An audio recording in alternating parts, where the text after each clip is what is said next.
Hello बच्चों, आप सभी का स्वागत है इस वीडियो में। और इस वीडियो में हम लोग पढ़ रहे हैं क्लास 9th के साइंस के चैप्टर नंबर 3 को, जिसका नाम है एटम्स एंड मॉलिक्यूल्स। और यहां पर इस चैप्टर में हमें पढ़ना क्या है? हमें पढ़ना है एटम्स एंड मॉलिक्यूल्स के बारे में। अब देखो, क्लास 9th का केमिस्ट्री तुम पढ़ रहे हो तो थोड़ा सा हम लोग रिवीजन कर लेते हैं कि हम लोग एटम्स और मॉलिक्यूल्स तक कैसे पहुंचे। तो भाई, चैप्टर नंबर 1 जब तुमने शुरू किया था तो चैप्टर नंबर 1 में तुमने क्या पढ़ा? तुमने मैटर के बारे में पढ़ा कि हमारा पूरा जो ये इन्वायरमेंट है, पूरा नेचर है, पूरा जो यूनिवर्स है, वो किन चीज से बना है? मैटर से बना है। और साथ ही साथ मैटर का हमने फिजिकल क्लासिफिकेशन चैप्टर नंबर 1 में पढ़ा था। और उसके बाद सेकेंड चैप्टर में हमने क्या पढ़ा? मैटर का केमिकल क्लासिफिकेशन पढ़ा कि जो मैटर होता है वो प्योर हो सकता है, इम्प्योर हो सकता है। मैटर जो है मिक्सचर हो सकता है, होमोजीनस मिक्सचर, हेट्रोजीनस मिक्सचर हो सकता है। ये सब चीज हम लोग पढ़ चुके थे सेकेंड चैप्टर में। और अब हम थर्ड चैप्टर में पहुंच जाते हैं। तो थर्ड चैप्टर में हमें पढ़ना है कि जो भी मैटर हम देख रहे हैं, जो भी मैटर है, जो भी सब्सटेंस हमारे आसपास है, वो छोटे छोटे tiny tiny little little particle से मिलकर के बना हुआ है, जिसको कि हम क्या बोलते हैं? जिसको एटम बोलते हैं। ठीक है। अब इसके साथ साथ हम लोग मॉलिक्यूल्स की भी चर्चा करेंगे कि मॉलिक्यूल्स क्या है और वो क्यों इंपॉर्टेंट होते हैं। तो आओ यहां पर हम लोग शुरू करते हैं एटम और मॉलिक्यूल के बारे में पढ़ना कि आखिर ये चीज क्या है और ये इतने इंपॉर्टेंट क्यों है कि हम यहां पर इनके बारे में पढ़ रहे हैं। अब यहां पर क्या बताता है? Ancient Indian and Greek philosophers have always wandered about the unknown and unseen form of matter. अब यहां पर देखो, जरा सा तुमको हिस्ट्री बताई जा रही है कि हमको एटम के बारे में, मॉलिक्यूल के बारे में पता कैसे चला था। तो यहां पर क्या बता रहा है कि पुराने जमाने के जो इंडियन और ग्रीक फिलोसफर्स थे, ये लोग हमेशा से अनसीन फॉर्म ऑफ मैटर को लेकर के क्यूरियस रहा करते थे कि भाई, जो हमारी ये दुनिया है वो किस रूप में बनी हुई है, कैसे बनी हुई है, उसका एक स्मॉलेस्ट स्ट्रक्चर क्या है, वो स्ट्रक्चर्ड किस प्रकार से है, इसको लेके बहुत क्यूरियस होते थे। तो यहां पर ये लोग इसके बारे में सोचते विचारते रहते थे। तो यहां पर बताता है कि the idea of divisibility of matter was considered long back in India around 500 BC. अब यहां पर क्या बोल रहा है? Idea of divisibility of matter. इसका मतलब क्या हुआ? इसका मतलब यह हुआ कि देखो, हमारे पास जो भी मैटर है, जो भी सब्सटेंस है, अगर हम उसको डिवाइड करते जाते हैं, छोटे छोटे टुकड़ों में तोड़ते जाते हैं, तो यहां पर हमारे पास एक हमको स्मॉलेस्ट यूनिट मिलेगा, सबसे छोटा यूनिट मिलेगा, जिसको कि एटम के नाम से जाना जाएगा या फिर हिंदी में परमाणु के नाम से जाना जाएगा। तो यहां पर यही बात की जा रही है कि यहां पर एक इंडियन फिलोसोफर थे जिनका नाम था महर्षि कन्नड़। इन्होंने सबसे पहले यह बात कही थी, यह अपना थ्योरी दिया था, पोस्टुलेट दिया था कि अगर हम लोग मैटर को, हिंदी में मैटर को क्या बोलते हैं? पदार्थ को। तो इन्होंने कहा था कि अगर हम लोग पदार्थ को डिवाइड करते जाते हैं, मतलब कोई भी मैटर लिया, उसको डिवाइड किया, उससे छोटा टुकड़ा में उसको तोड़ करके छोटा बनाया, फिर छोटा करते करते करते करते हम लोग अगर सबसे छोटा पार्टिकल खोजे, मतलब कि तोड़ते तोड़ते एक ऐसा सिचुएशन आएगा कि हमारे पास एक छोटा सा पार्टिकल होगा जिसको कि और हम लोग छोटा नहीं तोड़ने पाएंगे। वो हमारे पास क्या होगा? स्मॉलेस्ट पार्टिकल होगा, जिसको कि जिस पार्टिकल को इन्होंने नाम क्या दिया? परमाणु दिया। कि भाई, हम लोग जो हैं किसी भी मैटर को छोटा तोड़ते जाते हैं तो हमको एक समय आने के बाद सबसे छोटा पार्टिकल मिलेगा, जिसको कि हम फर्दर डिवाइड नहीं करने पाएंगे, तोड़ने नहीं पाएंगे, और ये होगा क्या? परमाणु। ठीक है, परमाणु ये होगा जो जिससे मिलकर के हमारी दुनिया के सारे मैटर, सारे सब्सटेंसेस बने हुए हैं। अब इसके बाद यहां पर एक दूसरे इंडियन फिलोसोफर आते हैं, पाकुड़ कात्यायन। ये इनकी बात को थोड़ा सा आगे बढ़ाते हैं। यहां पर ये मॉलिक्यूल कंपाउंड की बात करते हैं, बोलते हैं कि यहां पर these particle normally exist in a combined form which gives us various forms of matter. अब यहां पर यह बोलते हैं कि ये जो हमारा परमाणु है, है, जो कि स्मॉलेस्ट यूनिट है, ये अकेले नहीं रहता है, बल्कि ये जो स्मॉलेस्ट परमाणु हैं ये कंबाइन होकर के कंबाइंड फॉर्म में एग्जिस्ट करते हैं, जिसकी वजह से हमको वेरियस टाइप्स ऑफ मैटर दिखाई देते हैं।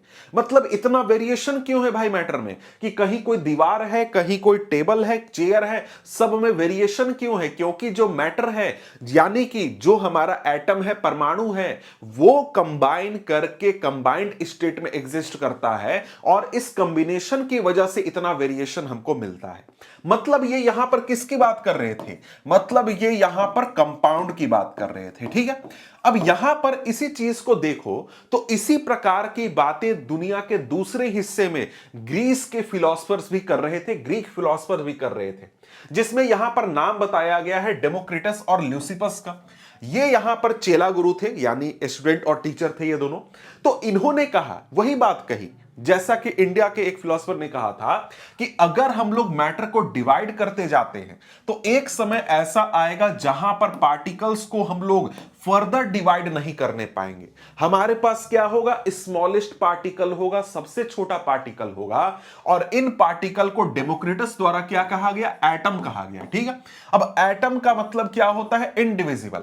अब यहां पर देखो, ये एटम वर्ड नहीं है, ये एटम तो भाई इंग्लिश में कहा जाता है, लेकिन जब डेमोक्रिटस ने कहा था तो एटोमोस कहा था, शायद ऐसा ही कुछ वर्ड कहा था।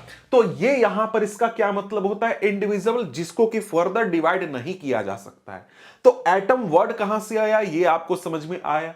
परमाणु जो शब्द हम लोग हिंदी में पढ़ते हैं, वो परमाणु शब्द कहां से आया, ये भी आप लोग समझ चुके हो।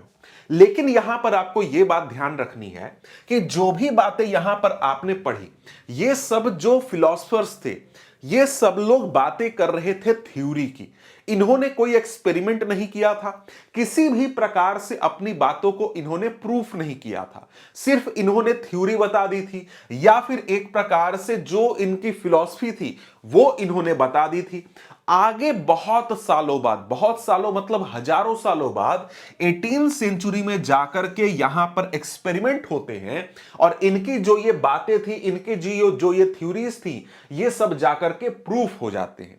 अब यहां पर 18वीं सेंचुरी में जब एक्सपेरिमेंट होने शुरू होते हैं, तब साइंटिस्ट लोगों को यह जानकारी मिल जाती है कि हां भैया, एटम नाम का कुछ होता है, और साथ ही साथ उनको कंपाउंड्स के बारे में भी, मॉलिक्यूल्स के बारे में भी पता चल जाता है।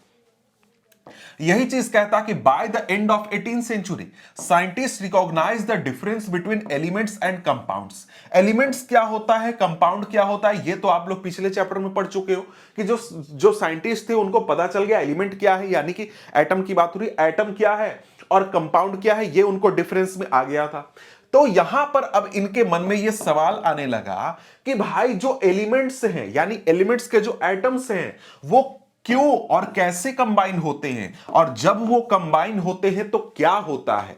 समझ गए? यानी कि कंपाउंड्स का फॉर्मेशन कब होता है, कैसे होता है, क्यों होता है, ये चीजों को लेकर के सवाल वैज्ञानिकों के मन में 18वीं सेंचुरी में उठने लगा।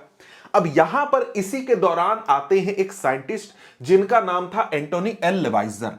ये आकर के लॉज बताते हैं, दो लॉज देते हैं कि भाई कोई भी यहां पर केमिकल रिएक्शन होता है, केमिकल रिएक्शन कैसे होता है और क्यों होता है, मतलब कैसे होता है, केमिकल रिएक्शन होगा तो किन कंडीशंस को वो फुलफिल करेगा, और कैसे कोई भी सब्सटेंस कंबाइन होते हैं, इसको लेकर के यहां पर लॉ देते हैं, जिसको कि लॉज ऑफ केमिकल कॉम्बिनेशन कहा जाता है। तो टाइटल ही हमारा टॉपिक का लॉज ऑफ केमिकल कॉम्बिनेशन। अब यहां पर ये जो लॉज दिए गए थे, ये दो साइंटिस्ट द्वारा काफी एक्सपेरिमेंट करके दिए गए थे, जिनमें कि पहला तो नाम आप देख चुके हो, एंटोनी एल लेवाइजर, और दूसरा जोसेफ एल प्राउस्ट। ये इन दोनों ने काफी क्या किया, काफी एक्सपेरिमेंट वगैरह किया। उसके बाद अपना लॉ सामने रखा कि भाई देखो, कभी भी कहीं भी केमिकल रिएक्शन होगा तो इन लॉज को फॉलो करते हुए ही केमिकल रिएक्शन होगा। इनमें से पहला लॉ यहां पर कौन है? पहला लॉ है law of conservation of mass. अब ये लॉ क्या कहता है, इसको जरा सा हम लोग देख लेते हैं। अब यहां पर इसका डेफिनेशन देखें तो बहुत सिंपल सा डेफिनेशन बात करता है कि law of conservation of mass states that mass can neither be created nor destroyed in a chemical reaction. मतलब क्या हुआ इसका? मतलब यह हुआ कि कभी भी कहीं भी केमिकल रिएक्शन हो रहा है तो केमिकल रिएक्शन के दौरान ना तो मास को क्रिएट किया जा सकता है और ना ही मास को डिस्ट्रॉय किया जा सकता है। इसका मतलब यहां पर यह हुआ कि अगर हम लोग कोई भी केमिकल रिएक्शन करवा रहे हैं, जैसे कि यहां पर अगर हम लोग देखें हाइड्रोजन और प्लस ऑक्सीजन को कंबाइन करके अगर H2O बना रहे हैं, तो यहां पर हमेशा अगर ये 1 ग्राम हम लोग लेते हैं और ये 8 ग्राम लेते हैं तो हमेशा H2O क्या होगा, 9 ग्राम होगा। ना तो यहां पर ये 9 ग्राम से ज्यादा हो जाएगा ना तो 9 ग्राम से कम होगा। मतलब क्या है कि जो भी सब्सटेंसेस रिएक्शन में पार्टिसिपेट कर रहे हैं इनको हम लोग क्या बोलते हैं, रिएक्टेंट्स बोलते हैं। अब ये रिएक्टेंट्स का जितना मास है, जैसे यहां पर टोटल मास कितना है, 9 ग्राम है टोटल मास, उतना ही हमारे रिएक्शन का प्रोडक्ट का मास होगा। यह भी कितना होगा, 9 ग्राम होगा। समझ गए बात को? तो मतलब यहां पर क्या है कि जब भी हमारा केमिकल रिएक्शन होगा तो जितना मास का सब्सटेंस हम डालेंगे रिएक्शन में उतना ही मास का हमको रिएक्शन का प्रोडक्ट भी मिलेगा। ऐसा नहीं होगा कि हमने 10 ग्राम रिएक्शन में मास डाला, यहां पर 2 ग्राम 8 ग्राम और यहां पर हमको 12 ग्राम मिल गया या फिर यहां पर 9 ग्राम मिल गया। ऐसा कभी नहीं होगा। हमेशा क्या होगा, हम जितना मास का सब्सटेंस रिएक्शन में डालेंगे रिएक्शन के बाद हमको उतने ही मास का सब्सटेंस प्राप्त हो जाएगा, हमको मिल जाएगा। समझ गए बात को? अब इसी के बाद यहां पर देखो तो आपको एक एक्सपेरिमेंट भी दिया गया है इसी चीज को चेक करने के लिए। यहां पर देखो 3 केमिकल कॉम्बिनेशन आप ले सकते हो, copper sulphate, sodium carbonate, barium chloride, sodium sulphate, lead nitrate, sodium chloride. आपको क्या करना है, आपको यहां पर इनका सॉल्यूशन तैयार करके इस प्रकार के एक बीकर में रखना है। बीकर में क्या करोगे, आप एक सॉल्यूशन लोगे, एक सॉल्यूशन आपने यहां बीकर में लिया और दूसरे सॉल्यूशन को आप इस प्रकार के एक इग्निशन ट्यूब में या टेस्ट ट्यूब में डाल करके लटका दोगे और इसको पूरी तरीके से सील कर दोगे। ऐसा हम लोग क्यों कर रहे हैं, ऐसा इसलिए कर रहे हैं क्योंकि हमने यहां पर सील कर दिया है। इसका मतलब कोई भी गैस या कोई भी चीज बाहर से अंदर नहीं जा सकती और अंदर से कोई भी चीज बाहर नहीं जा सकती है। तो इसका जो मास होगा वो हम आसानी से नाप सकते हैं। तो रिएक्शन से पहले हम लोग क्या करेंगे, इस पूरे कंटेनर का वेट ले लेंगे। हो सकता है कि वेट मान लो कि 90 ग्राम आता है, ठीक है। उसके बाद हम क्या करते हैं, इस थ्रेड को तोड़ देते हैं, थ्रेड हमारा अंदर गिर जाएगा और दोनों केमिकल आपस में मिल जाएंगे और रिएक्शन हो जाएगा। रिएक्शन के बाद यहां पर क्या होगा, नया सब्सटेंस हमको बन करके मिलेगा रिएक्शन के बाद, और उसके बाद फिर से हम लोग यहां पर जब वेट मेजर करेंगे तो हमको आंसर क्या मिलेगा, सेम मास मिलेगा। 90 ग्राम है तो 90 ग्राम ही मिलेगा। इस प्रकार से हमारा यह प्रूफ हो जाएगा कि यहां पर लॉ ऑफ केमिकल कॉम्बिनेशन, जिसमें कि पहला law of conservation of mass हमारा लागू होता है, मास में कोई भी चेंज नहीं होता है। समझ गए? अब इसी प्रकार से अगर हम लोग देखें तो आगे हमारे सामने दूसरा लॉ आ जाता है। यह दूसरा लॉ क्या है, लॉ ऑफ कांस्टेंट प्रोपोर्शंस। यह हमें क्या बताता है, यह लॉ हमें बताता है कि अगर कहीं पर कोई भी कॉम्बिनेशन हो रहा है, कोई कंपाउंड अगर है, तो उस कंपाउंड में हमेशा फिक्स्ड प्रोपोर्शंस में एटम्स, एलिमेंट्स के एटम्स प्रेजेंट होंगे। अब इसको आप जरा सा समझते हैं। लोवाइजर along with other scientists noted that many compounds were composed of 2 or more elements and each such compound had the same element in the same proportions irrespective of where the compound came from and who prepared it। यहां पर इन scientist लोगों ने जब compounds का study किया तो यहां पर इनको यह समझ में आया कि कोई कंपाउंड अगर है, मतलब कोई क्या, बहुत सारे कंपाउंड जो है, उन कंपाउंड में 2 या 2 से ज्यादा एलिमेंट्स प्रेजेंट हैं और यहां पर जो एलिमेंट्स हैं वो एलिमेंट्स सेम प्रोपोर्शन में पाए जाते हैं, चाहे वो कंपाउंड हम कहीं से लेकर के आते हैं। मतलब यहां पर क्या है, मतलब यहां पर मान लो हमारे पास H2O है। H2O जो है इसमें हमारा हाइड्रोजन और ऑक्सीजन प्रेजेंट है भाई, एक से ज्यादा एलिमेंट प्रेजेंट है और इनका यहां पर जो प्रोपोर्शन है वो क्या होता है, 2:16 का होता है, यानी कि 1:8 का होता है। इसी प्रकार से अगर हम लोग NH3 कंपाउंड देखें तो इसमें नाइट्रोजन है और हाइड्रोजन है, तो यहां पर हमारा क्या होगा रेशियो, 14:3 का रेशियो हमको देखने को मिलेगा। ये रेशियो किस चीज की बात हो रही है, ये मास की बात हो रही है कि अगर यहां पर 1 ग्राम हाइड्रोजन है तो 8 ग्राम ऑक्सीजन होगा, अगर यहां पर 14 ग्राम नाइट्रोजन है तो 3 ग्राम हमारा हाइड्रोजन होगा।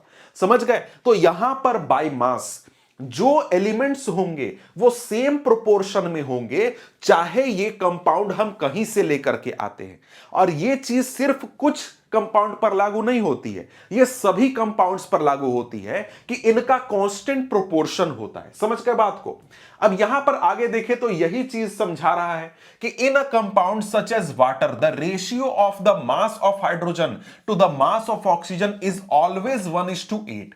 यानी कि अगर हम लोग H2O मॉलिक्यूल को तोड़ते हैं या फिर इसका रेशियो देखते हैं तो हाइड्रोजन का मास 1:, ऑक्सीजन का मास 8 होगा, 1:8। यानी रियलिटी में कितना होता है, 2 और 16 होता है। समझ गए? तो 1:8 का रेशियो हमको देखने को मिलता है। इसका मतलब यही चीज हुआ कि अगर हम लोग 9 ग्राम वाटर को डिकम्पोज करें, यानी कि H2O में से हाइड्रोजन ऑक्सीजन को अलग करें, तो हमको 1 ग्राम हाइड्रोजन मिलेगा और 8 ग्राम ऑक्सीजन मिलेगा हमेशा।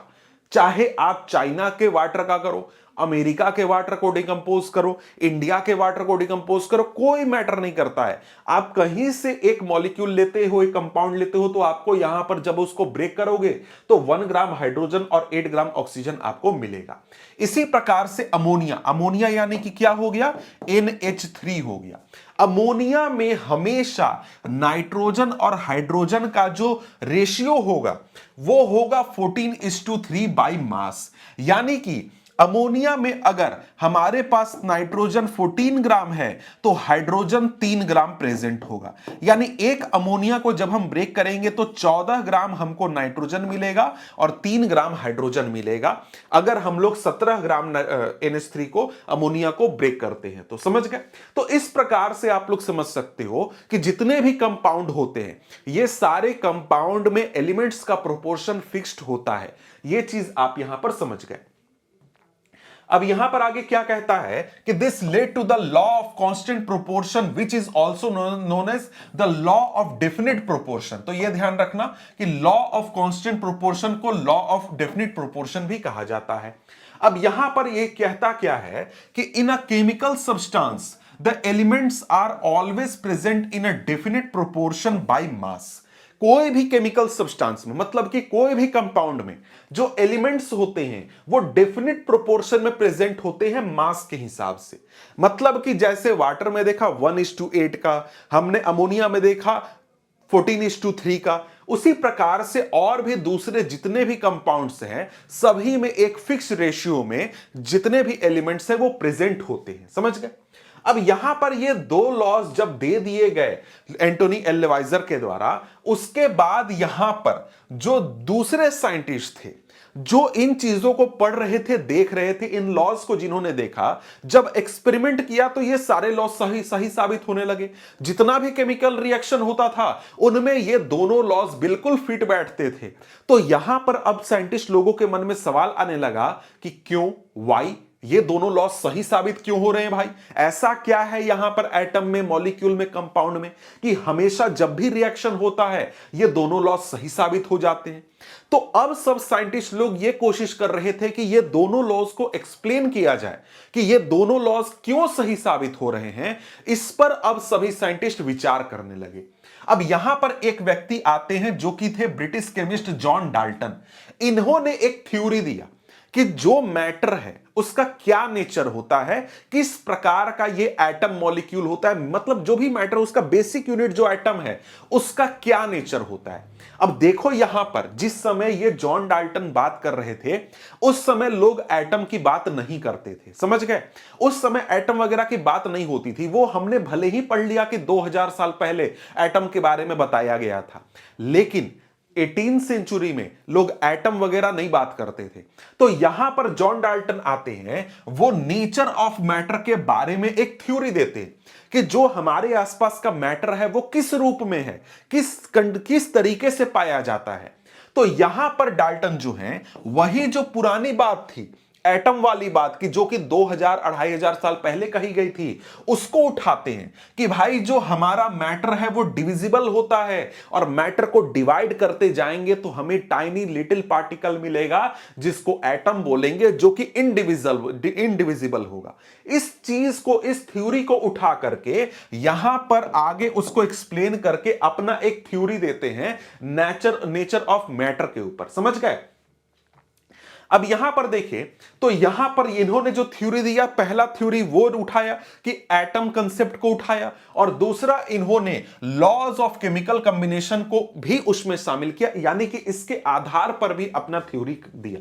ठीक है, अब यहां पर देखें तो डाल्टन ने अपनी थ्योरी क्यों दी थी, तो भाई एक प्रकार से लॉ ऑफ केमिकल कॉम्बिनेशन को एक्सप्लेन करने के लिए अपनी थ्योरी दी थी। ठीक है, तो यहां पर अगर हम लोग देखें तो डाल्टन के एटॉमिक थ्योरी को देखते हैं। कहता है कि according to Dalton's atomic theory all matter whether an element a compound और a mixture is composed of small particle called atoms.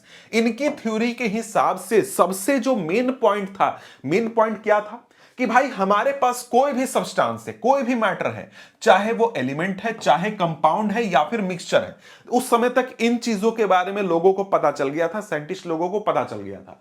इन्होंने कहा कि जो भी ये हमारे पास है, चाहे वो प्योर सब्सटेंस हो या फिर हमारा कंपाउंड हो या फिर मिक्सचर हो, मतलब कंपाउंड भी प्योर ही है, ठीक है, या फिर प्योर हो या फिर मिक्सचर हो, ये सब किस चीज से बने हुए हैं? एटम्स से मिलकर के बने हुए हैं। और इसके अलावा और भी बातें इन्होंने कही थी। तो यहां पर कई सारे पोस्टुलेट्स दिए थे, देखते हैं क्या क्या इन्होंने कहा था। इसको जरा सा ध्यान से पढ़ लेना, याद कर लेना कि डाल्टन्स का एटॉमिक थ्योरी क्या कहता है। यहां पर सबसे पहली बात क्या कही गई थी? सबसे पहली बात वही कही गई थी जो अभी तुरंत हमने समझा कि all matter is made of very tiny little particles called atoms which participate in a chemical reaction. अब यहां पर देखो किस कंटेक्स्ट में बात हो रही है। कंटेक्स्ट क्या है कि भाई लॉ ऑफ केमिकल कॉम्बिनेशन जो है वो क्यों सही हो रहा है, तो उसको एक्सप्लेन करते हुए बता रहे हैं कि देखो जो भी हमारा मैटर है वो टाइनी पार्टिकल से मिलकर के बना हुआ है, जिसको कि हम लोग एटम बोलते हैं।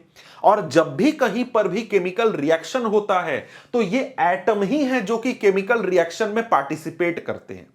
और दूसरी बात, इसी को आगे क्या कहा कि ये जो एटम होते हैं ना, ये इनडिविजिबल पार्टिकल होते हैं। मतलब कि एटम को ना तो हम लोग क्रिएट कर सकते हैं ना ही डिस्ट्रॉय कर सकते हैं केमिकल रिएक्शन में।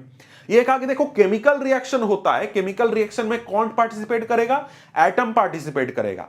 लेकिन ये जो एटम होता है ये इनडिविजिबल होता है और इसको ना तो हम लोग क्रिएट कर सकते हैं ना ही डिस्ट्रॉय कर सकते हैं। अब यहां पर इसके बाद बताते हैं कि देखो ये जो एटम होते हैं किसी भी एलिमेंट के, किसी भी एक एलिमेंट के, वो आइडेंटिकल होते हैं मास और केमिकल प्रॉपर्टीज में। मतलब कि जैसे अगर आयरन है, आयरन एलिमेंट है, तो उसके जितने भी एटम होंगे उन सभी का मास और सभी का केमिकल प्रॉपर्टीज जो है वो सेम रहेगा। इसी प्रकार से अगर हाइड्रोजन है तो हाइड्रोजन के सारे जो एटम हैं उनका मास और केमिकल प्रॉपर्टीज क्या होगा? सेम होगा। इसके बाद यहां पर आगे ये बात बताते हैं कि atom of different element have different masses and chemical properties. अलग अलग एलिमेंट के एटम के मास और केमिकल प्रॉपर्टीज डिफरेंट होते हैं। जैसे आयरन और कोबाल्ट दो अलग अलग एलिमेंट हैं, दोनों के एटम का मास और केमिकल प्रॉपर्टीज डिफरेंट होगा। कार्बन और ऑक्सीजन दोनों के एटम जो होंगे उनका मास और केमिकल प्रॉपर्टीज क्या होगा? डिफरेंट होगा। यह चीज यहां पर इन्होंने कहा। आगे इन्होंने क्या कहा? आगे कहा कि जो एटम्स होते हैं वो हमेशा स्मॉल होल नंबर्स में कंबाइन करते हैं कंपाउंड फॉर्मेशन करने के लिए। मतलब होल नंबर की बात कर रहा है। होल नंबर का कंसेप्ट समझो। क्यों भाई? होल नंबर मतलब क्या? 0 1 2 3 4 इस प्रकार से। अब होल नंबर क्यों बोल रहा है?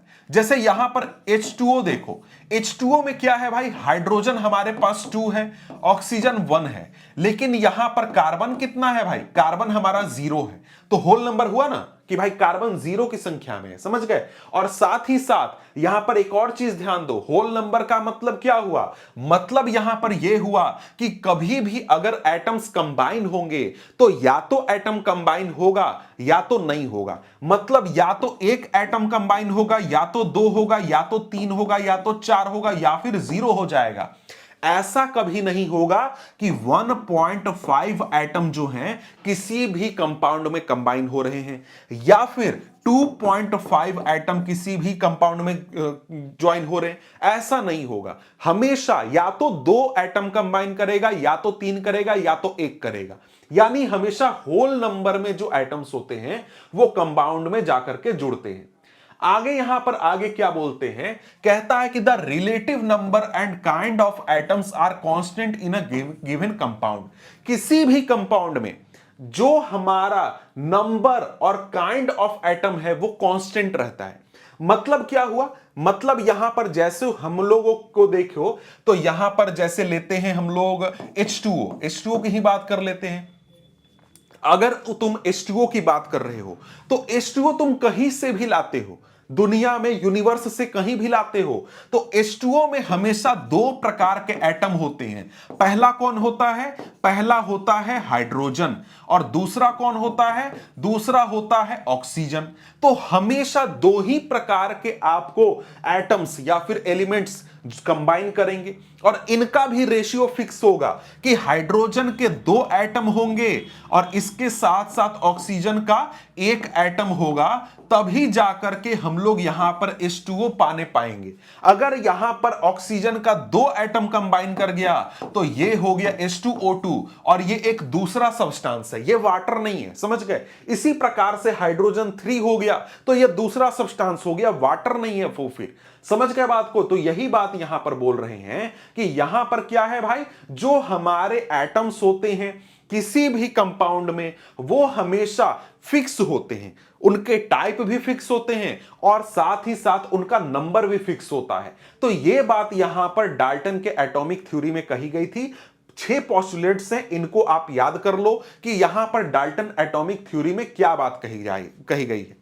अब यहां पर देखो, जो डाल्टन एटॉमिक थ्योरी थी इसकी कुछ कमियां भी हैं।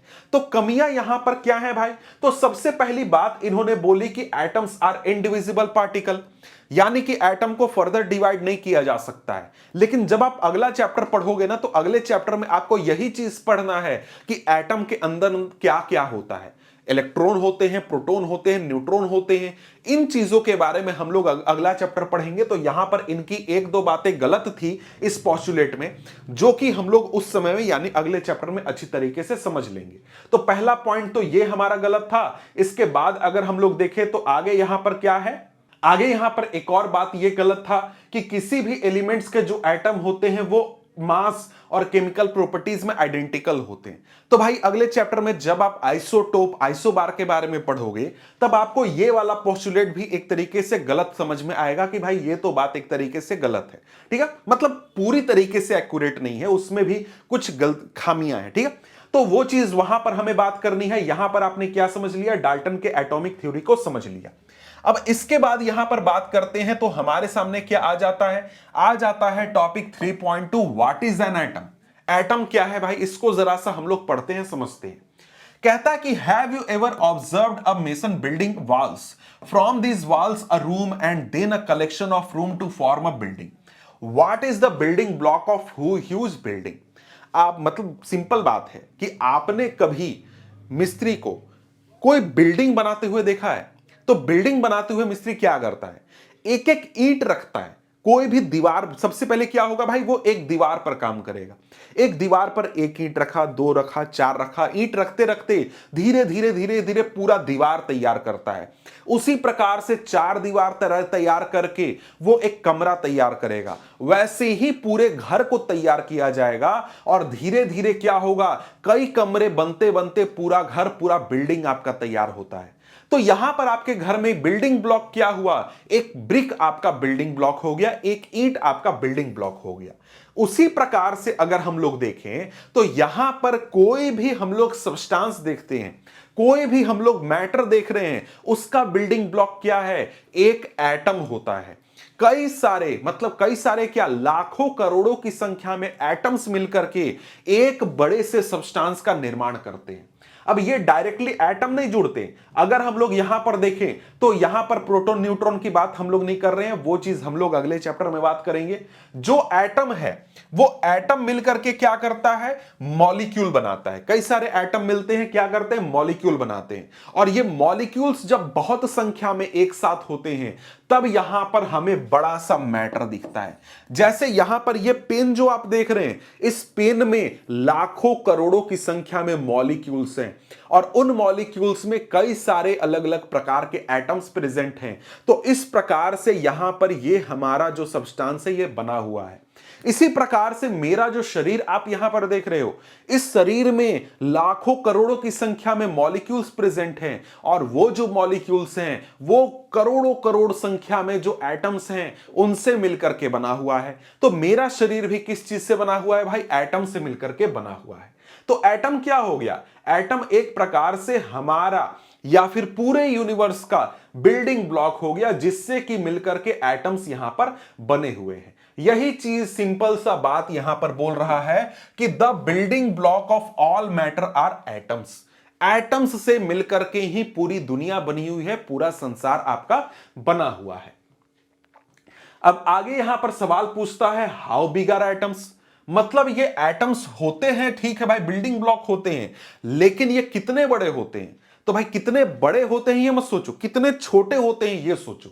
कहता है कि atoms are very small, they are smaller than anything that we can imagine or compare with. Simple सी बात है, आपने जो आज तक सबसे छोटा या फिर सबसे पतला सब्सटेंस देखा है उससे भी कई हजार गुना छोटा आपका एक एटम होता है। समझ गए। जैसे एग्जाम्पल बताता है कि more than millions of atom when stacked would make a layer barely as thick as this sheet of paper. जैसे देखो यहां पर हमारे पास एक शीट ऑफ पेपर है, इसकी मोटाई आपको देख करके लग रहा है कि भाई बहुत पतला है, लेकिन जब लाखों करोड़ों एटम को एक एटम के ऊपर दूसरा तीसरा ऐसे करके ऊपर रखते जाएं तो जितना उसकी हाइट होगी, जितनी मोटाई होगी, वो इस पेपर से भी पतली होगी। मतलब दसियों लाख एटम को एक के ऊपर एक रखेंगे तब वो इसकी मोटाई के बराबर शायद ही पहुंचने पाएगा। इतना हमारा एटम का डायमीटर इतना छोटा होता है, रेडियस इतना छोटा होता है। समझ गए। तो यहां पर अगर हम लोग देखें तो एटम का रेडियस हम लोग किस में नापते हैं, नैनोमीटर में नापते हैं। यानी कि 1/10⁹ मीटर इतना हमारा रेडियस होता है। यानी कि 1 नैनोमीटर यहां पर हमारा एटॉमिक रेडियस होता है। समझ गए, यहां पर एटम का रेडियस होता है। समझ गए। तो नैनोमीटर आप समझ गए। अब यहां पर देखो रिलेटिव साइज बताया गया है कि यहां पर मीटर में कितना साइज है। हाइड्रोजन के एटम का 10⁻⁻10, मॉलिक्यूल का 10⁻⁻9, molecule of haemoglobin 10⁻⁻8, grain of sand, एक सैंड का 10⁻⁻4 रेडियस होता है, एंट का 10⁻⁻3 मतलब 1 सेंटीमीटर, इसके बाद एप्पल का 10⁻⁻1 यानी 10 सेंटीमीटर। ठीक है। तो यहां पर अगर हम लोग देखें तो यहां पर हमारा एटम जो है वो अत्यंत ही छोटा होता है। आपको ये नंबर्स बताए जा रहे हैं, लेकिन आप इमेजिन नहीं कर सकते हो कि एटम कितना छोटा होता है। क्यों? क्योंकि भाई इमेजिन करने के लिए हमारे पास कुछ कंपैरिजन में होना चाहिए। हम लोग एटम के साइज के किसी भी सब्सटेंस को आज तक देख ही नहीं पाए हैं, तो हम कैसे कंपेयर करें कि भाई इतना एटम कितना छोटा होता है। सिर्फ आपको नंबर पता चल रहा है, आप इमेजिन नहीं करने पा रहे हो कि एटम कितना छोटा होता है। भाई बहुत छोटा होता है, अत्यंत ही छोटा होता है। समझ गए, सीधा सीधा बात समझ लो। इसके बाद यहां पर आगे बढ़े तो आगे यहां पर देखो कहता है कि we might think that if atoms are so insignificant in size why should we care about them. अगर एटम्स इतने इनसिग्निफिकेंट हैं तो हम एटम के बारे में केयर क्यों करें, हम उनके बारे में चर्चा बातचीत क्यों कर रहे हैं भाई। इसलिए कर रहे हैं क्योंकि एटम्स बहुत इंपॉर्टेंट होते हैं। कहता है this is because our entire world is made up of atoms. हमारी सारी दुनिया, सब चीजें एटम की ही बनी हुई हैं, एटम से ही बनी हुई हैं। We may not able to see them but they are there and constantly affecting whatever we do. Atoms के बारे में भले ही हम लोग बात ना करें, भले ही सोचे ना, लेकिन एटम्स हमारी जिंदगी को लगातार प्रभावित कर रहे हैं। कोई भी केमिकल रिएक्शन हो रहा है, कोई भी एक्टिविटी हो रही है, वहां पर एटम्स जो है अपना रोल अदा कर रहे हैं। जैसे हमारे शरीर में जो हम लोग फूड खा रहे हैं, उसमें जो मॉलिक्यूल्स हैं वो एटम से ही बने हुए हैं। वही एटम रिएक्शन वगैरह करवा करके नए मॉलिक्यूल्स का फॉर्मेशन करते हैं, हमारी बॉडी चल पाती है, दुनिया के सारे एक्टिविटीज हो पाते हैं। तो एटम बहुत इंपॉर्टेंट है, उनके बारे में जानना, पढ़ना, समझना भी हमारे लिए बहुत इंपॉर्टेंट है। आज के समय में हमारे पास इतने मॉडर्न टेक्निक्स अवेलेबल हैं कि हम बड़ी आसानी से मैग्नीफाइड इमेजेस किसी भी सब्सटेंसेस का तैयार कर सकते हैं, जिससे कि हम लोग एटम देख सके। तो यहां पर एक तस्वीर है, यह तस्वीर आपको सिलिकॉन का है।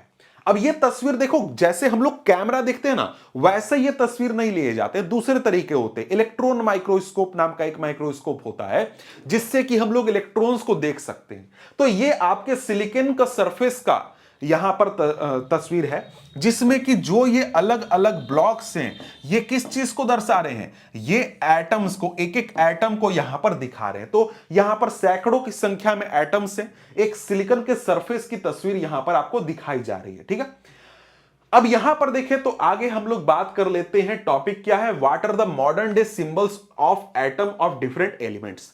आज के समय में जो अलग अलग एलिमेंट्स होते हैं, उनका सिंबल क्या होता है, समझ गए? मतलब अलग अलग एलिमेंट के एटम का सिंबल क्या होता है।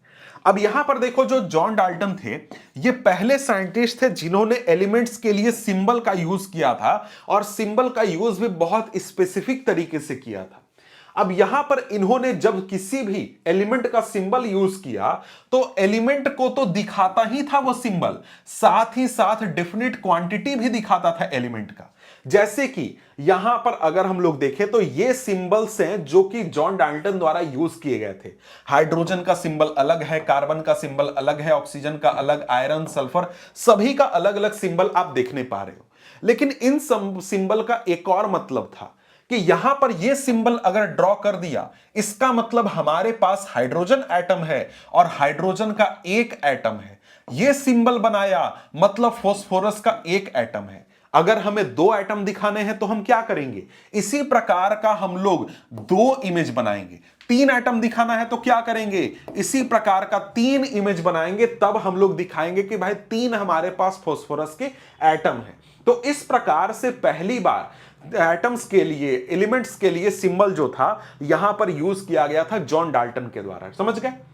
अब यहां पर आगे चल करके एक दूसरे साइंटिस्ट आते हैं, बर्जीलियस। ये सजेस्ट करते हैं कि जो एटम्स हैं उनका सिंबल हम लोगों को इस प्रकार का नहीं बनाना चाहिए, बल्कि जो एटम्स का नाम है, मतलब जो एलिमेंट का नाम है, उनके पहले एक या दो लेटर्स का यूज करके हम लोगों को सिंबल बनाना चाहिए। और वैसा ही आगे किया भी गया। तो आज के समय में आप देखते हो कि जितने भी हमारे पास एलिमेंट्स हैं, उन सबका सिंबल हम लोग जो है वर्ड में लिखते हैं। जैसे आयरन का Fe लिखते हैं, हाइड्रोजन का He लिखते हैं, हीलियम का He लिखते हैं। तो अलग अलग तरीके से हमने नाम से निकाल करके यहां पर सिंबल्स अब बनाने शुरू कर दिए हैं। शुरू क्या कर दिए, मतलब बना ही दिए हैं सबके। ठीक है, कहता है कि in the beginning the names of elements were derived from the name of place where they were found for the first time.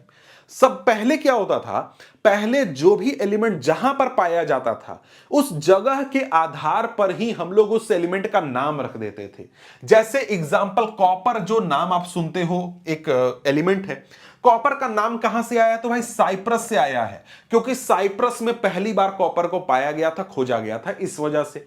इसी प्रकार से दूसरे भी एलिमेंट्स है जो कि लोकेशन के नाम पर, जहां से उनको पहली बार पाया गया था, उसी के नाम पर रखा गया। इसके अलावा दूसरे एलिमेंट का जो नाम था, उनके स्पेसिफिक कलर से लिया गया। जैसे कि जो गोल्ड आप देखते हो, गोल्ड जो हमारे पास एलिमेंट है, गोल्ड नाम कहां से आया, तो भाई इंग्लिश वर्ड गोल्ड है, जिसका मतलब येलो होता है, वही नाम सीधे उठा करके रख दिया गया। लेकिन आज के समय में हम लोग इस प्रकार के टेक्निक को नहीं अपनाते हैं, क्योंकि हमारे पास आज के समय में दुनिया में एक ऑर्गेनाइजेशन है जिसको कि हम लोग आईयूपैक बोलते हैं। आईयूपैक का फुल फॉर्म क्या हो गया, international union of pure and applied chemistry. ये जो ऑर्गेनाइजेशन है, इसका यही काम है कि भाई दुनिया में जितने भी हमारे एलिमेंट्स हैं उनका नाम क्या होगा, उनका सिंबल क्या होगा, किस प्रकार से उनको हम रिप्रेजेंट करेंगे, इस प्रकार की चीजों को संभालना यहां पर आयुपैक का काम होता है। समझ गए? तो यहां पर यह चीज कहता है which approve names of element, symbol and units, जितने भी यूनिट्स होते हैं मेजरमेंट वगैरह के, उनको यहां पर ये इसके द्वारा एक अप्रूव किया जाता है। कहता है कि many of the symbols are the first one और two letter of the elements name in the English. बहुत सारे सिंबल जो हैं वो आपके एलिमेंट का इंग्लिश में क्या नाम है उसके पहले या दूसरे लेटर से आ जाते हैं। जैसे हाइड्रोजन का H, तो भाई हाइड्रोजन तो इससे पहला वर्ड ले लिया। लेकिन इसके अलावा जैसे ऑक्सीजन भी है हमारे सामने, और यहां पर क्या होता है, ऑक्सीजन का पहला वर्ड ले लिया। यहां पर कार्बन हमारे सामने है, कार्बन का पहला वर्ड ले लिया, तो OCH इस प्रकार से हमारा सिंबल हो गया। लेकिन वहीं पर दूसरे एलिमेंट है जिनमें हम लोग क्या करते हैं, जिनमें हम लोग पहला और दूसरा वर्ड ले लेते हैं। जैसे कि हम लोग हीलियम में He लेते हैं, तो ये हमारा हीलियम इसका एग्जाम्पल हो गया। समझ गए? तो यहां पर हम लोग जब भी सिंबल लिखते हैं तो सिंबल में पहला वर्ड हम लोग कैपिटल लिखते हैं और दूसरा स्मॉल लिखते हैं। समझ गए? यानी कि यही चीज यहां देखो लिखा हुआ है, स्मॉल केस में लिखते हैं। अब इसके बाद यहां पर आगे बढ़ें तो आगे क्या बताता है कि symbols of some element are formed from the first letter of the name and the letter appearing letter in the name. अब यहां पर ये तो एक टेक्निक हमने बात की कि पहला या तो वर्ड ले लो इंग्लिश का या पहला दो वर्ड ले लो। लेकिन कई सारे एलिमेंट्स का जो सिंबल लिया गया है वो पहला वर्ड और बीच में से किसी भी वर्ड को उठा करके लिया गया है। जैसे कि हम लोग जिंक की बात करें तो जिंक एलिमेंट का नाम हो गया, लेकिन इसका सिंबल क्या है, ZN है। तो Z हम लोग पहला वर्ड उठाया और बीच में से एक वर्ड उठा लिया। इसी प्रकार से हम लोग बात करें तो क्लोरीन है, क्लोरीन का हमने C उठाया और यहां पर हम लोगों ने L उठा लिया बीच में से, Cl इस प्रकार से दर्शा दिया। यहां पर यह तरीका भी अपनाया जाता है। इसके बाद बात करें तो हम लोगों ने और भी तरीके अपनाए हैं, जैसे कई सारे जो एलिमेंट्स हैं उनका लैटिन में नाम, जर्मन में नाम, ग्रीक में जो नाम है उस नाम से हमने क्या किया है, सिंबल ले लिया है। जैसे आयरन का यहां पर जो सिंबल है वो क्या होता है, Fe होता है। तो भाई आयरन में Fe कहीं नहीं आता, लेकिन Fe कहां से लिया है, हमने उसके लैटिन नाम फेरम से लिया है। और इसी प्रकार से अगर हम लोग सोडियम की बात करें तो सोडियम का सिंबल क्या है, Na होता है। और ये कहां से आया है, नाइट्रियम से आया है, जो कि क्या है, सोडियम का लैटिन नाम है। और इसी प्रकार से पोटेशियम का K होता है, वो कैलियम से आया है। तो हर एक एलिमेंट का हमको एक यूनिक केमिकल सिंबल मिलता है। और ये सिंबल कहां से आया, अलग अलग तरीके से आया। कहीं पर हमने इंग्लिश नाम का पहला वर्ड ले लिया, कहीं दूसरा वर्ड ले लिया, मतलब दो वर्ड ले लिए। कहीं पर हमने लैटिन भाषा से, जर्मन भाषा से, ग्रीक भाषा से जो उसका नाम है उससे कोई वर्ड ले लिया। तो अलग अलग तरीके से हम लोग सभी एलिमेंट्स का सिंबल निकालते हैं, सिंबल प्राप्त करते हैं। अब यहां पर देखो कुछ नाम आपको दिए गए हैं, अलग अलग एलिमेंट के सिंबल दिए गए हैं। जैसे कि आप यहां पर देख सकते हो एल्यूमिनियम का Al कैसे आया, तो Al पहले दो वर्ड इंग्लिश वर्ड सीधे ले लिया गया। आर्गन में Ar, बेरियम का Ba, बोरोन का B, ब्रोमीन Br, ये सिंपल तरीके से जो नाम लिए गए हैं। इसी प्रकार से देखो कॉपर का Cu आया, तो ये Cu भाई दूसरे तरीके से आया। फ्लोरीन का F, गोल्ड का Au आया, हाइड्रोजन का H आया, आयोडीन का I आया। तो सभी जगह पर तुम क्या देख रहे हो कि जो सिंबल है वो एक प्रकार का यूनिक सिंबल है। कोई भी दो एलिमेंट का सिंबल सेम नहीं है। समझ गए बात को? अब इसके बाद यहां पर देखिए तो आगे यहां पर सिंपली बोल रहा है कि देखो ये सारे जो सिंबल्स हैं, ये सारे जो नाम हैं, जितने भी नाम हैं, कुल मिलाकर 118 एलिमेंट्स हैं, सबका नाम सिंबल आपको याद करने की जरूरत नहीं है। धीरे धीरे आगे जैसे जैसे पढ़ते जाओगे, जैसे जैसे तुम्हारा यूज होगा, तुमको नए नए एलिमेंट्स का नाम याद करना होगा, या फिर बार बार जब प्रैक्टिस करोगे तो तुम्हारे माइंड में वो अपने ही बैठ जाएगा। अब यहां पर इसके बाद बात करें तो हमारे सामने आ जाता है एटॉमिक मास। अब हम क्या बात करने वाले हैं, एटॉमिक मास की बात करने वाले हैं। अब ये एटॉमिक मास क्या है भाई सिंपल सी चीज है कि भाई देखो एटम क्या है, एक प्रकार का सब्सटेंस है। अब ये जो एटम है उसका कुछ मास भी होगा। अब भले ही एटम बहुत छोटा है और मास बहुत कम होता है, लेकिन मास तो होगा ना। तो वही एटम के मास की बात यहां पर हम लोग करेंगे कहता है कि the most remarkable concept that Dalton's atomic theory proposed was that of the atomic mass. जो मेन कंसेप्ट, जो मेन चीज साइंटिस्ट लोगों को एकदम प्रभावित कर गई, वो थी एटॉमिक मास के बारे में जो बातें डाल्टन ने कही थी।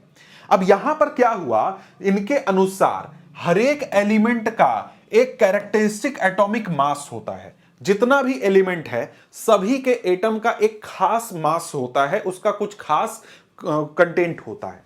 अब यहां पर ये जो थ्योरी थी, इनके द्वारा जो ये बातें कही गई थी, ये लॉ ऑफ कांस्टेंट प्रोपोर्शन को इतनी अच्छी तरीके एक्सप्लेन करती थी कि जो साइंटिस्ट थे उन्होंने इसके ऊपर जांच परख एक्सपेरिमेंट करना शुरू कर दिया कि भाई एटम का एटॉमिक मास होता कितना है, इसको फाइंड करने की वो कोशिश करने लगे।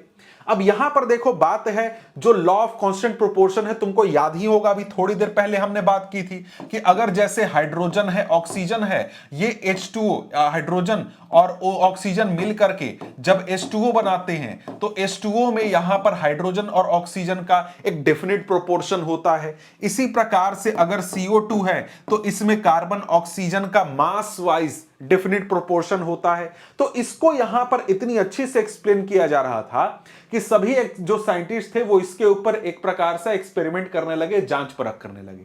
अब देखो बात यहां पर क्या है कि हर एक एटम का मास निकालना एक प्रकार से इंपॉसिबल था। पॉसिबल भी नहीं कह सकते, इंपॉसिबल ही था, मुश्किल नहीं, इंपॉसिबल था, क्योंकि भाई इतना छोटा है। आज के समय में हमारे पास टेक्निक्स है कि हम लोग एटम के मास को जानते हैं, लेकिन जिस समय की हम लोग बात कर रहे हैं उस समय में मास वगैरह कोई निकालने का तरीका नहीं था।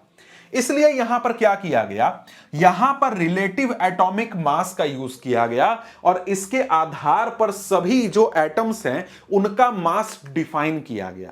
अब ये रिलेटिव एटॉमिक मास का क्या कंसेप्ट है, यहां पर कंसेप्ट है कि देखो हम लोग नॉर्मली क्या करते हैं, हम लोग नॉर्मली यहां पर कोई एक यूनिट ले लेते हैं और उसके जरिए हम लोग यहां पर मास मेजर करते हैं। जैसे कि हमारा वेट मेजर करने का यूनिट क्या है, किलोग्राम है, इसके अलावा ग्राम है, या फिर हम लोग दूसरे अगर सिस्टम में जाएं तो वहां पर हम लोग पाउंड का यूज करते हैं, समझ गए, या फिर और भी दूसरे जगहों पर अलग अलग तरीके के मेजर का या फिर यूनिट का इस्तेमाल होता है। तो यहां पर हम लोग क्या करते हैं, जब भी किसी भी यूनिट का इस्तेमाल करते हैं, जैसे केजी का इस्तेमाल कर रहे हैं या फिर पाउंड का इस्तेमाल कर रहे हैं, तो हम क्या करते हैं, हमारे पास एक मेजर होता है कि भाई ये हमारे पास क्या, जैसे तुम कहीं भी तराजू देखते हो वहां पर क्या किया जाता है, 1 किलोग्राम का लोहा होता है और उससे तोला जाता है, उससे कंपेयर किया जाता है कि इसके कंपैरिजन में कितना ये कंटेंट है। अगर यहां पर हमारे पास 1 किलोग्राम के कंपैरिजन में दुगना कंटेंट हमारे पास है, दुगना मास है, तो हम बोलेंगे इसका मास कितना है, 2 किलोग्राम है। अगर हमारे पास 5 किलोग्राम का वजन है, उसकी तुलना में बराबर है, तो हम क्या बोलेंगे, यहां वजन 5 किलोग्राम है।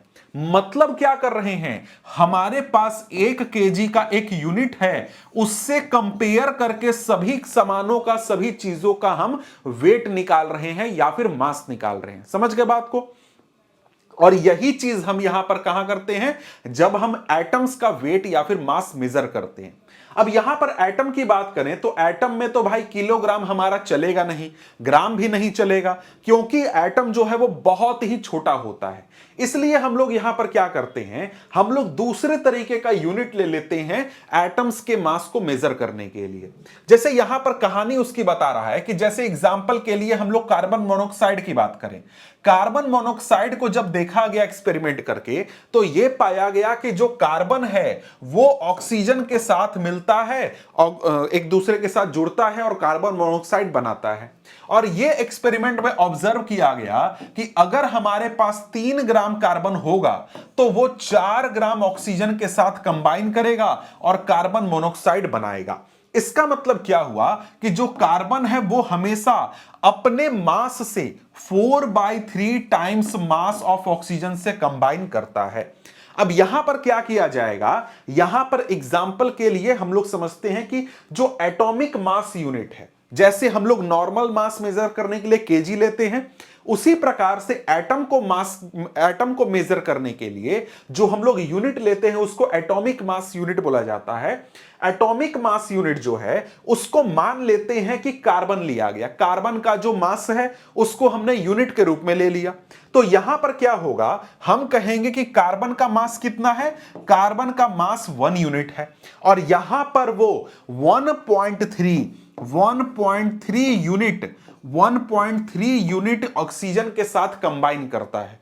ये चीज हम लोग यहां पर बोलेंगे, समझ गए बात को। तो इस प्रकार से हमारा यूनिट काम करता है कि भाई हमारा कार्बन जो है उसका एटॉमिक मास कितना हो गया, 1 यूनिट हो गया, और ऑक्सीजन का एटॉमिक मास कितना हो गया, 1.33 यूनिट हो गया। इस प्रकार से हम लोग मेजर करते हैं एटम्स का मास। तो यहां पर अब रियलिटी में बात करें तो रियलिटी में एटम के लिए मास मेजर करने के लिए यूनिट कौन सा है, कौन सा यूनिट हम लोग लेते हैं। अब यहां पर अगर हम लोग देखें तो यहां पर हम लोगों को एक चीज ध्यान रखना है कि हमको यूनिट लेना है एटम्स का मास मेजर करने के लिए। तो हमारे पास यूनिट ऐसा होना चाहिए जिसकी मदद से हम सभी जितने भी हमारे पास एलिमेंट्स हैं सभी के एटम का मास हमको क्या मिल जाए, होल नंबर या तो मिल जाए या फिर होल नंबर के आसपास मिल जाए, ऐसा यूनिट हमको लेना है। तो इसके लिए क्या हुआ, सबसे पहले एटॉमिक मास यूनिट तय करने में बहुत सारे यूनिट्स को मेजर किया गया, देखा गया कि कौन सा यूनिट हमारा सही होगा। उसके बाद इनिशियली शुरुआत में जो यूनिट लिया गया उसका 1/16 of mass of atom of oxygen लिया गया। ठीक है कि भाई ऑक्सीजन एटम है हमारे पास, ऑक्सीजन एटम का 1/16 मतलब ऑक्सीजन का एटम जो है उसका जो मास है उसके मास के 1/16 मास को एज अ यूनिट ले लिया गया कि ये क्या होगा, 1 यूनिट होगा। और इसी के कंपैरिजन में हम लोग सभी एटम्स का मास डिफाइन करेंगे। तो हमारा एक यूनिट मास कितना हो गया, 1/16 mass of atom of oxygen. ये पहले लिया गया था, मतलब जब शुरुआत में हम लोग यूनिट ले रहे थे तब। अब यहां पर यह बताया गया है कि इसको क्यों लिया गया था, कि भाई ऑक्सीजन को क्यों लिया गया था। तो 2 रीजंस की वजह से ऑक्सीजन के एटम को हम लोगों ने लिया था as a atomic mass unit. ठीक है, ऑक्सीजन के एटम का 1/16 क्यों। तो भाई यहां पर पहला रीजन बताता है कि oxygen reacted with a large number of elements and formed compounds. Oxygen जो है वो बहुत सारे एलिमेंट्स के साथ बहुत ही आसानी से अच्छी तरीके से रिएक्ट कर जाता है। इस वजह से हम लोग जब रिएक्शंस की मदद से सभी एटम्स का मास कैलकुलेट करना चाहते हैं तो रिएक्शन करवा के हम आसानी से मास प्राप्त कर सकते हैं, निकाल सकते हैं। और इसके बाद दूसरा रीजन यहां पर यह है कि this atomic mass unit give masses of most of the elements as a whole number. उस समय में जितने भी एलिमेंट्स थे हमारे पास उन सब एलिमेंट्स का मास हमको होल नंबर में मिल रहा था इस यूनिट को लेने की वजह से। इस वजह से यहां पर हमने ऑक्सीजन एटम के 1/16 मास को एक यूनिट के रूप में लिया गया था। लेकिन आगे चल करके 1961 में यहां पर एक दूसरा एटॉमिक मास यूनिट को एक्सेप्ट कर लिया गया था, वो था कार्बन 12 आइसोटोप। इसको हमने ले लिया कि भाई हम लोग क्या करेंगे, हम लोग 1/12 मास ऑफ कार्बन 12 आइसोटोप। अब ये आइसोटोप क्या होता है भाई, आइसोटोप अभी आप लोग पढ़ोगे अगले चैप्टर में, लेकिन यहां पर शॉर्ट में बता दूं कि आइसोटोप यहां पर हमारे पास ऐसे एलिमेंट्स होते हैं या फिर ऐसे एटम्स होते हैं जो एक ही एटॉमिक नंबर वाले होते हैं, एक ही एटम है लेकिन हमारे पास वो 2 फॉर्म में प्रेजेंट होगा, एक का मास अलग होगा, दूसरे का मास अलग होगा। जैसे हमारे पास कार्बन 12 एक आइसोटोप है और फिर एक कार्बन 14 आता है।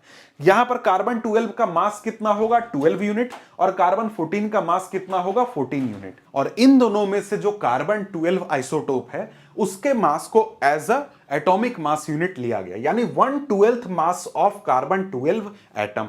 तो यहां पर यही चीज कहता है कि 1 atomic mass unit is a mass unit equal to exactly 1/12 the mass of 1 atom of carbon 12। तो भाई 1 एटॉमिक मास यूनिट क्या है, अगर आपसे पूछे तो आप यहां से बता सकते हो atomic mass unit is a mass unit equal to exactly 1/12 the mass of 1 atom of carbon 12। कि भाई एक एटम कार्बन 12 आइसोटोप का एक एटम का जो मास होगा उसका 1/12 हम लोग क्या करेंगे as a atomic mass unit लेंगे। तो यहां पर मैं अगर आपको दिखाऊं तो जब आप पीरियोडिक टेबल देखोगे तो पीरियोडिक टेबल में आप देखोगे कि यहां पर जो मास बताया गया है, जैसे यहां पर हाइड्रोजन का मास देखो तो हाइड्रोजन का मास कितना है 1.008 है। तो ये किसके कंपैरिजन में है, ये कंपैरिजन किया गया है 1/12 ऑफ किसका C12 आइसोटोप। तो यहां पर 1 नहीं है मतलब होल नंबर नहीं है, लेकिन होल नंबर के बिल्कुल आसपास है। इसी प्रकार से देखो तो सभी का मास तुमको क्या दिख रहा है, जैसे 6.94 है लिथियम का मास, तो ये भाई 7 के आसपास है। 9.01 है भाई 9 के आसपास है। इसी प्रकार से सभी का जब तुम मास देखते हो तो तुमको होल नंबर के बिल्कुल आसपास दिखता है। इस वजह से यहां पर हमने लिया है कार्बन 12 जो आइसोटोप है उसके 1/12 को as a atomic mass unit. इसके बाद यहां पर अगर हम लोग बात करें तो आगे हमारे सामने क्या आ जाता है, आगे यहां पर हमारे सामने आ जाता है यही चीज यहां पर कहता है कि the relative atomic masses of all element have been found with respect to an atom of carbon 12। यानी कि बाकी जितने भी हमारे पास एलिमेंट्स हैं उन सभी के एटम का मास हम लोग कार्बन 12 जो एटॉमिक मास है उसका 1/12 जो यूनिट हम प्राप्त करते हैं उसके कंपैरिजन में प्राप्त किया जाता है। अब यहां पर देखो एक एग्जांपल के जरिए आपको समझाने की कोशिश की गई है कि यह यूनिट कैसे काम करता है। अब इसको भी जरा सा देख लेते हैं क्योंकि आपको समझाने के लिए बोला जा रहा है। हो सकता है अगर आपको क्लियर ना हुआ हो, समझ में ना आया हो तो इस एग्जांपल से आप समझ सकते हो। यहां पर क्या बोल रहा है कि imagine a fruit seller selling fruits without any standard weight with him. भाई यहां पर एक फ्रूट सेलर है, वो फ्रूट बेच रहा है लेकिन उसके पास कोई स्टैंडर्ड वेट नहीं है, जैसे 1 किलोग्राम, आधा किलोग्राम, 2 किलोग्राम का कोई उसके पास मेजर नहीं है, कोई उसके पास वेट नहीं है कंपैरिजन करने के लिए।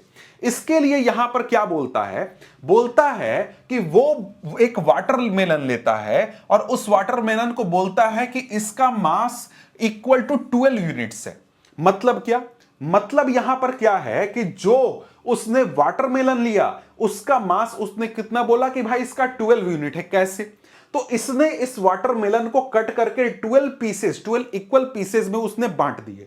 अब इसमें से एक पीस को उसने ले लिया कि भाई ये मेरा 1 यूनिट है और इसके कंपैरिजन में अब यहां पर मैं वाटरमेलन को तोलूंगा और यहां पर इसी के हिसाब से प्राइस लेकर के बेचूंगा। तो यहां पर इसका अब ये वाला जो वेट है यानी इस वाटरमेलन का जो वेट है इसका 1/12 जो मास है वो क्या हो गया, 1 यूनिट बन गया।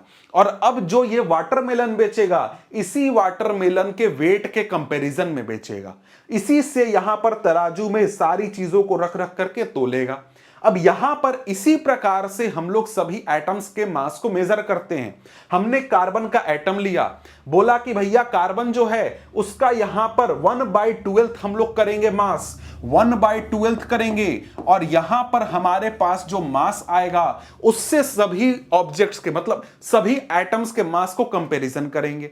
तो उसी हिसाब से हमको यहां पर क्या मिल जाता है, सभी एटम्स का मास मिल जाता है। समझ गए बात को। अब यहां पर यही चीज आपको एक्सप्लेन किया गया है तो आप यहां पर समझ सकते हो कि क्या बात हो रही है। अब यहां पर आगे यही चीज कहता है कि similarly the relative atomic masses of the atom of an element is defined as the average mass of the atom as compare to 1/12 the mass of 1 carbon 12 atom. कि भाई यहां पर क्या किया जाता है, 1/12 of the mass of 1 carbon 12 atom से comparison करके हम लोग सभी एटम्स का मास मेजर करते हैं। ठीक है, अब यहां पर देखो एटॉमिक मास आपको दिया गया है फ्यू एलिमेंट्स का। अब यहां पर देखो आपको जो ये नंबर्स दिए गए हैं होल नंबर में दिए गए हैं, लेकिन जब आप एग्जैक्ट नंबर देखोगे एटॉमिक मास को तो वो इतना होल नहीं है। जैसे हमने हाइड्रोजन का देखा 1.008 होता है, तो भाई ये राउंड करेंगे तो 1 के बराबर ही हो जाएगा। लेकिन अगर एग्जैक्ट, अगर आप साइंटिफिक स्टडी कर रहे हो तब आपके लिए वो राउंड नंबर नहीं करना है, आपको एग्जैक्ट नंबर होना चाहिए, एग्जैक्ट नंबर आपको याद होना चाहिए। लेकिन जनरल टर्म्स में जब हम लोग 9, 10, 11, 12 तक की पढ़ाई करते हैं तो हम लोग राउंड नंबर में ले लेते हैं, तो हमारे लिए कोई दिक्कत नहीं है, हमें कोई परेशानी नहीं है। जब आगे आप जाकर के केमिस्ट्री पढ़ोगे, साइंटिस्ट वगैरह का काम करोगे, तब आपको एक्यूरेट नंबर चाहिए होगा, वहां पर एक्यूरेट आपको जानकारी का काम होगा। ठीक है, अब यहां पर एक और चीज है, आपको यहां पर दिख रहा है कि भाई ये एटॉमिक मास क्लोरीन का 35.5 है, ये ऐसा कैसे हो गया भाई? ऐसा इसलिए हो गया क्योंकि यहां पर आगे जाकर के अगले चैप्टर में आप पढ़ोगे कि यहां पर जो क्लोरीन है वो हमारे पास प्रेजेंट होता है दो फॉर्म में, समझ गए, दो आइसोटोप में। पहला तो यहां पर हो गया जिसका कि एटॉमिक मास कितना होगा, 35 यूनिट होगा, 35 यूनिट, और दूसरा होता है 37 यूनिट वाला आइसोटोप। अब यहां पर ये दोनों 25:75 के रेशियो में प्रेजेंट होते हैं, 25%, 75% के रेशियो में ये प्रेजेंट होते हैं नेचर में। तो इनका एवरेज निकाल करके हम लोग यहां पर 35.5 लिखते हैं, समझ गए बात को, इसलिए ऐसा लिखा जाता है। तो ये तो अगले चैप्टर में पढ़ोगे तो अच्छी तरीके से आपका क्लियर हो जाएगा। अब यहां पर हमारे सामने अगली जानकारी आती है, यहां पर बोलता है हाउ डू एटम्स एग्जिस्ट। हमने ये तो समझ लिया, पढ़ लिया कि जो एटम होते हैं वो बेसिक बिल्डिंग ब्लॉक होते हैं और एटम से मिलकर के ही हमारी सारी दुनिया बनी हुई होती है। लेकिन यहां पर एक बेसिक बात जान लो कि जो एटम्स होते हैं वो कभी भी अकेले एग्जिस्ट नहीं करते हैं। मतलब ऐसे नहीं होगा कि ऑक्सीजन का एक एटम नेचर में घूम रहा है, नहीं, जो हमारे आसपास जो भी एलिमेंट्स को आप देख रहे हो वो एटम के रूप में प्रेजेंट नहीं होते हैं। कुछ एटम्स को, कुछ एलिमेंट्स को छोड़ करके, समझ गए, जिनको नोबल गैस बोला जाता है, उनको छोड़ करके बाकी जितने भी हमारे एलिमेंट्स होते हैं उनके एटम जो होते हैं वो इंडिपेंडेंटली एग्जिस्ट नहीं करते, वो या तो मॉलिक्यूल फॉर्मेशन कर देंगे या फिर आयंस के रूप में प्रेजेंट रहेंगे। जैसे अगर हम लोग बात करें तो हम लोग क्या बोलते हैं कि हम लोग ऑक्सीजन इनहेल करते हैं, ऑक्सीजन इनहेल करते हैं, तो यहां पर क्या हम लोग ऑक्सीजन एटम इनहेल करते हैं? जी नहीं, जो ऑक्सीजन होता है वो दूसरे ऑक्सीजन के साथ मिलकर के O2 मॉलिक्यूल बना देता है, और ये O2 मॉलिक्यूल हमारा नेचर में प्रेजेंट होता है जिसको कि हम लोग कंज्यूम करते हैं। हाइड्रोजन अगर नेचर में प्रेजेंट होगा तो वो H के रूप में प्रेजेंट नहीं होगा, वो दूसरे हाइड्रोजन के साथ मिलकर के क्या बना देगा, H2 बना देगा, हाइड्रोजन मॉलिक्यूल बना देगा। इसी प्रकार से नाइट्रोजन अगर नेचर में प्रेजेंट है तो वो N2 के फॉर्म में प्रेजेंट रहेगा, मॉलिक्यूल के रूप में प्रेजेंट रहेगा, वो अकेले नाइट्रोजन एटम कभी भी नेचर में प्रेजेंट नहीं होता है। अब यहां पर एक और चीज है कि अगर वो मॉलिक्यूल नहीं बनाएंगे, एटम्स मॉलिक्यूल नहीं बनाएंगे तो क्या बनाएंगे भाई, वो आयंस के रूप में प्रेजेंट हो जाएंगे। जैसे यहां पर अगर हम लोग देखें सोडियम है तो सोडियम सोडियम के रूप में अकेले नहीं घूमेगा, वो क्या करेगा, वो सोडियम आयन बना देगा, Na+ बना देगा। ठीक है, तो यहां पर इस प्रकार से जो एटम्स होते हैं वो या तो मॉलिक्यूल्स का फॉर्मेशन कर देंगे या फिर आयंस का फॉर्मेशन कर देंगे, और उसी रूप में यहां पर नेचर में वो प्रेजेंट रहते हैं, वो इंडिपेंडेंटली एग्जिस्ट नहीं करते हैं। और यही जो हमारे पास मॉलिक्यूल्स होते हैं, आयंस होते हैं, वो एक जगह पर जमा होकर के, एग्रीगेट होकर के बड़े बड़े मैटर बनाते हैं जो कि हम अपने आसपास देखते हैं। समझ के बात को। अब यहां पर हमारे सामने क्या है, हमारे सामने है topic what is a molecule. हम लोग अब क्या बात करने वाले हैं, तो हम लोग अब मॉलिक्यूल की बात करने वाले हैं। तो मॉलिक्यूल आखिर होता क्या है, आओ इसको अब यहां पर जरा सा पढ़ते हैं, समझते हैं। कहता है कि a molecule is in general a group of 2 or more atoms that are chemically bonded together, that is tightly held together by attractive forces. यहां पर क्या बोल रहा है भाई, बोल रहा है कि मॉलिक्यूल जो है वो एक ग्रुप होता है 2 या 2 से ज्यादा एटम्स का, जहां पर जो एटम्स होते हैं एक दूसरे के साथ केमिकली बॉन्डेड होते हैं, यानी कि एक दूसरे से एक अट्रैक्टिव फोर्स से जुड़े हुए होते हैं। अब यहां पर देखो केमिकल बॉन्ड क्या होता है वो तो आपको नहीं पढ़ाया गया है, लेकिन मैं आपको शॉर्ट में जरा सा समझा देता हूं जिससे कि आपको समझ में आ जाए कि यहां पर मॉलिक्यूल का मतलब क्या बता रहा है। जैसे एग्जाम्पल के लिए हम लोग बात करें तो यहां पर हम लोग NaCl का एग्जाम्पल ले लेते हैं। NaCl बहुत ही कॉमन एक मॉलिक्यूल है। इसमें यहां पर हमारे पास 2 एटम्स हैं, एक हमारा Na यानी सोडियम का एटम होगा, दूसरा क्लोरीन का एटम होगा। ये दोनों क्या करेंगे, ये दोनों एक दूसरे के साथ रिलेशन बनाएंगे। कैसा रिलेशन भाई? गिव एंड टेक का रिलेशन। यहां पर सोडियम क्या करेगा, एक इसके पास इलेक्ट्रॉन होता है एक्स्ट्रा, ये दे देगा उस इलेक्ट्रॉन को क्लोरीन को, और क्लोरीन को एक इलेक्ट्रॉन की जरूरत होती है। तो यहां पर जब ये इलेक्ट्रॉन दिया जाएगा तो यहां पर एक प्रकार का इनके बीच में बॉन्ड बन जाएगा जिसको बोला जाएगा इलेक्ट्रोवैलेंट बॉन्ड। और इस इलेक्ट्रॉन के शेयरिंग की वजह से यहां पर बॉन्ड बनेगा, एक प्रकार का अट्रैक्टिव फोर्स इनके बीच में बनेगा, और जिसकी वजह से ये एक दूसरे के साथ रहेंगे। इसी प्रकार से हम लोग देखें तो यहां पर हमारे पास जो कार्बन है वो भी हाइड्रोजन के साथ बॉन्ड बनाता है। कैसे बनाता है? ये देखो CH4 मीथेन का मॉलिक्यूल है। इसमें क्या होगा, हाइड्रोजन का एक इलेक्ट्रॉन और कार्बन के पास 4 इलेक्ट्रॉन होते हैं। तो ये क्या करेंगे, ये कार्बन 4 हाइड्रोजन के एटम्स के साथ एक एक इलेक्ट्रॉन का शेयरिंग करेगा, पार्टनरशिप कर लेगा। तो यहां पर जो इलेक्ट्रॉन है, एक इलेक्ट्रॉन इसके साथ, एक इसके साथ, एक इसके साथ, एक इसके साथ, तो यहां पर शेयरिंग करके इलेक्ट्रॉन के शेयरिंग की वजह से एक प्रकार का अट्रैक्टिव फोर्स जनरेट होगा, एक प्रकार का बॉन्ड बनेगा। तो इस प्रकार से यहां पर यह मॉलिक्यूल बन गया और इसी प्रकार से यहां पर यह मॉलिक्यूल बन गया। दोनों अलग अलग प्रकार के बॉन्ड हैं, अलग अलग प्रकार के यहां पर अट्रैक्टिव फोर्सेस हैं। ये चीजें अभी आपको नहीं पढ़नी है, आप जब 10th क्लास में जाओगे तो अच्छी तरीके से समझोगे।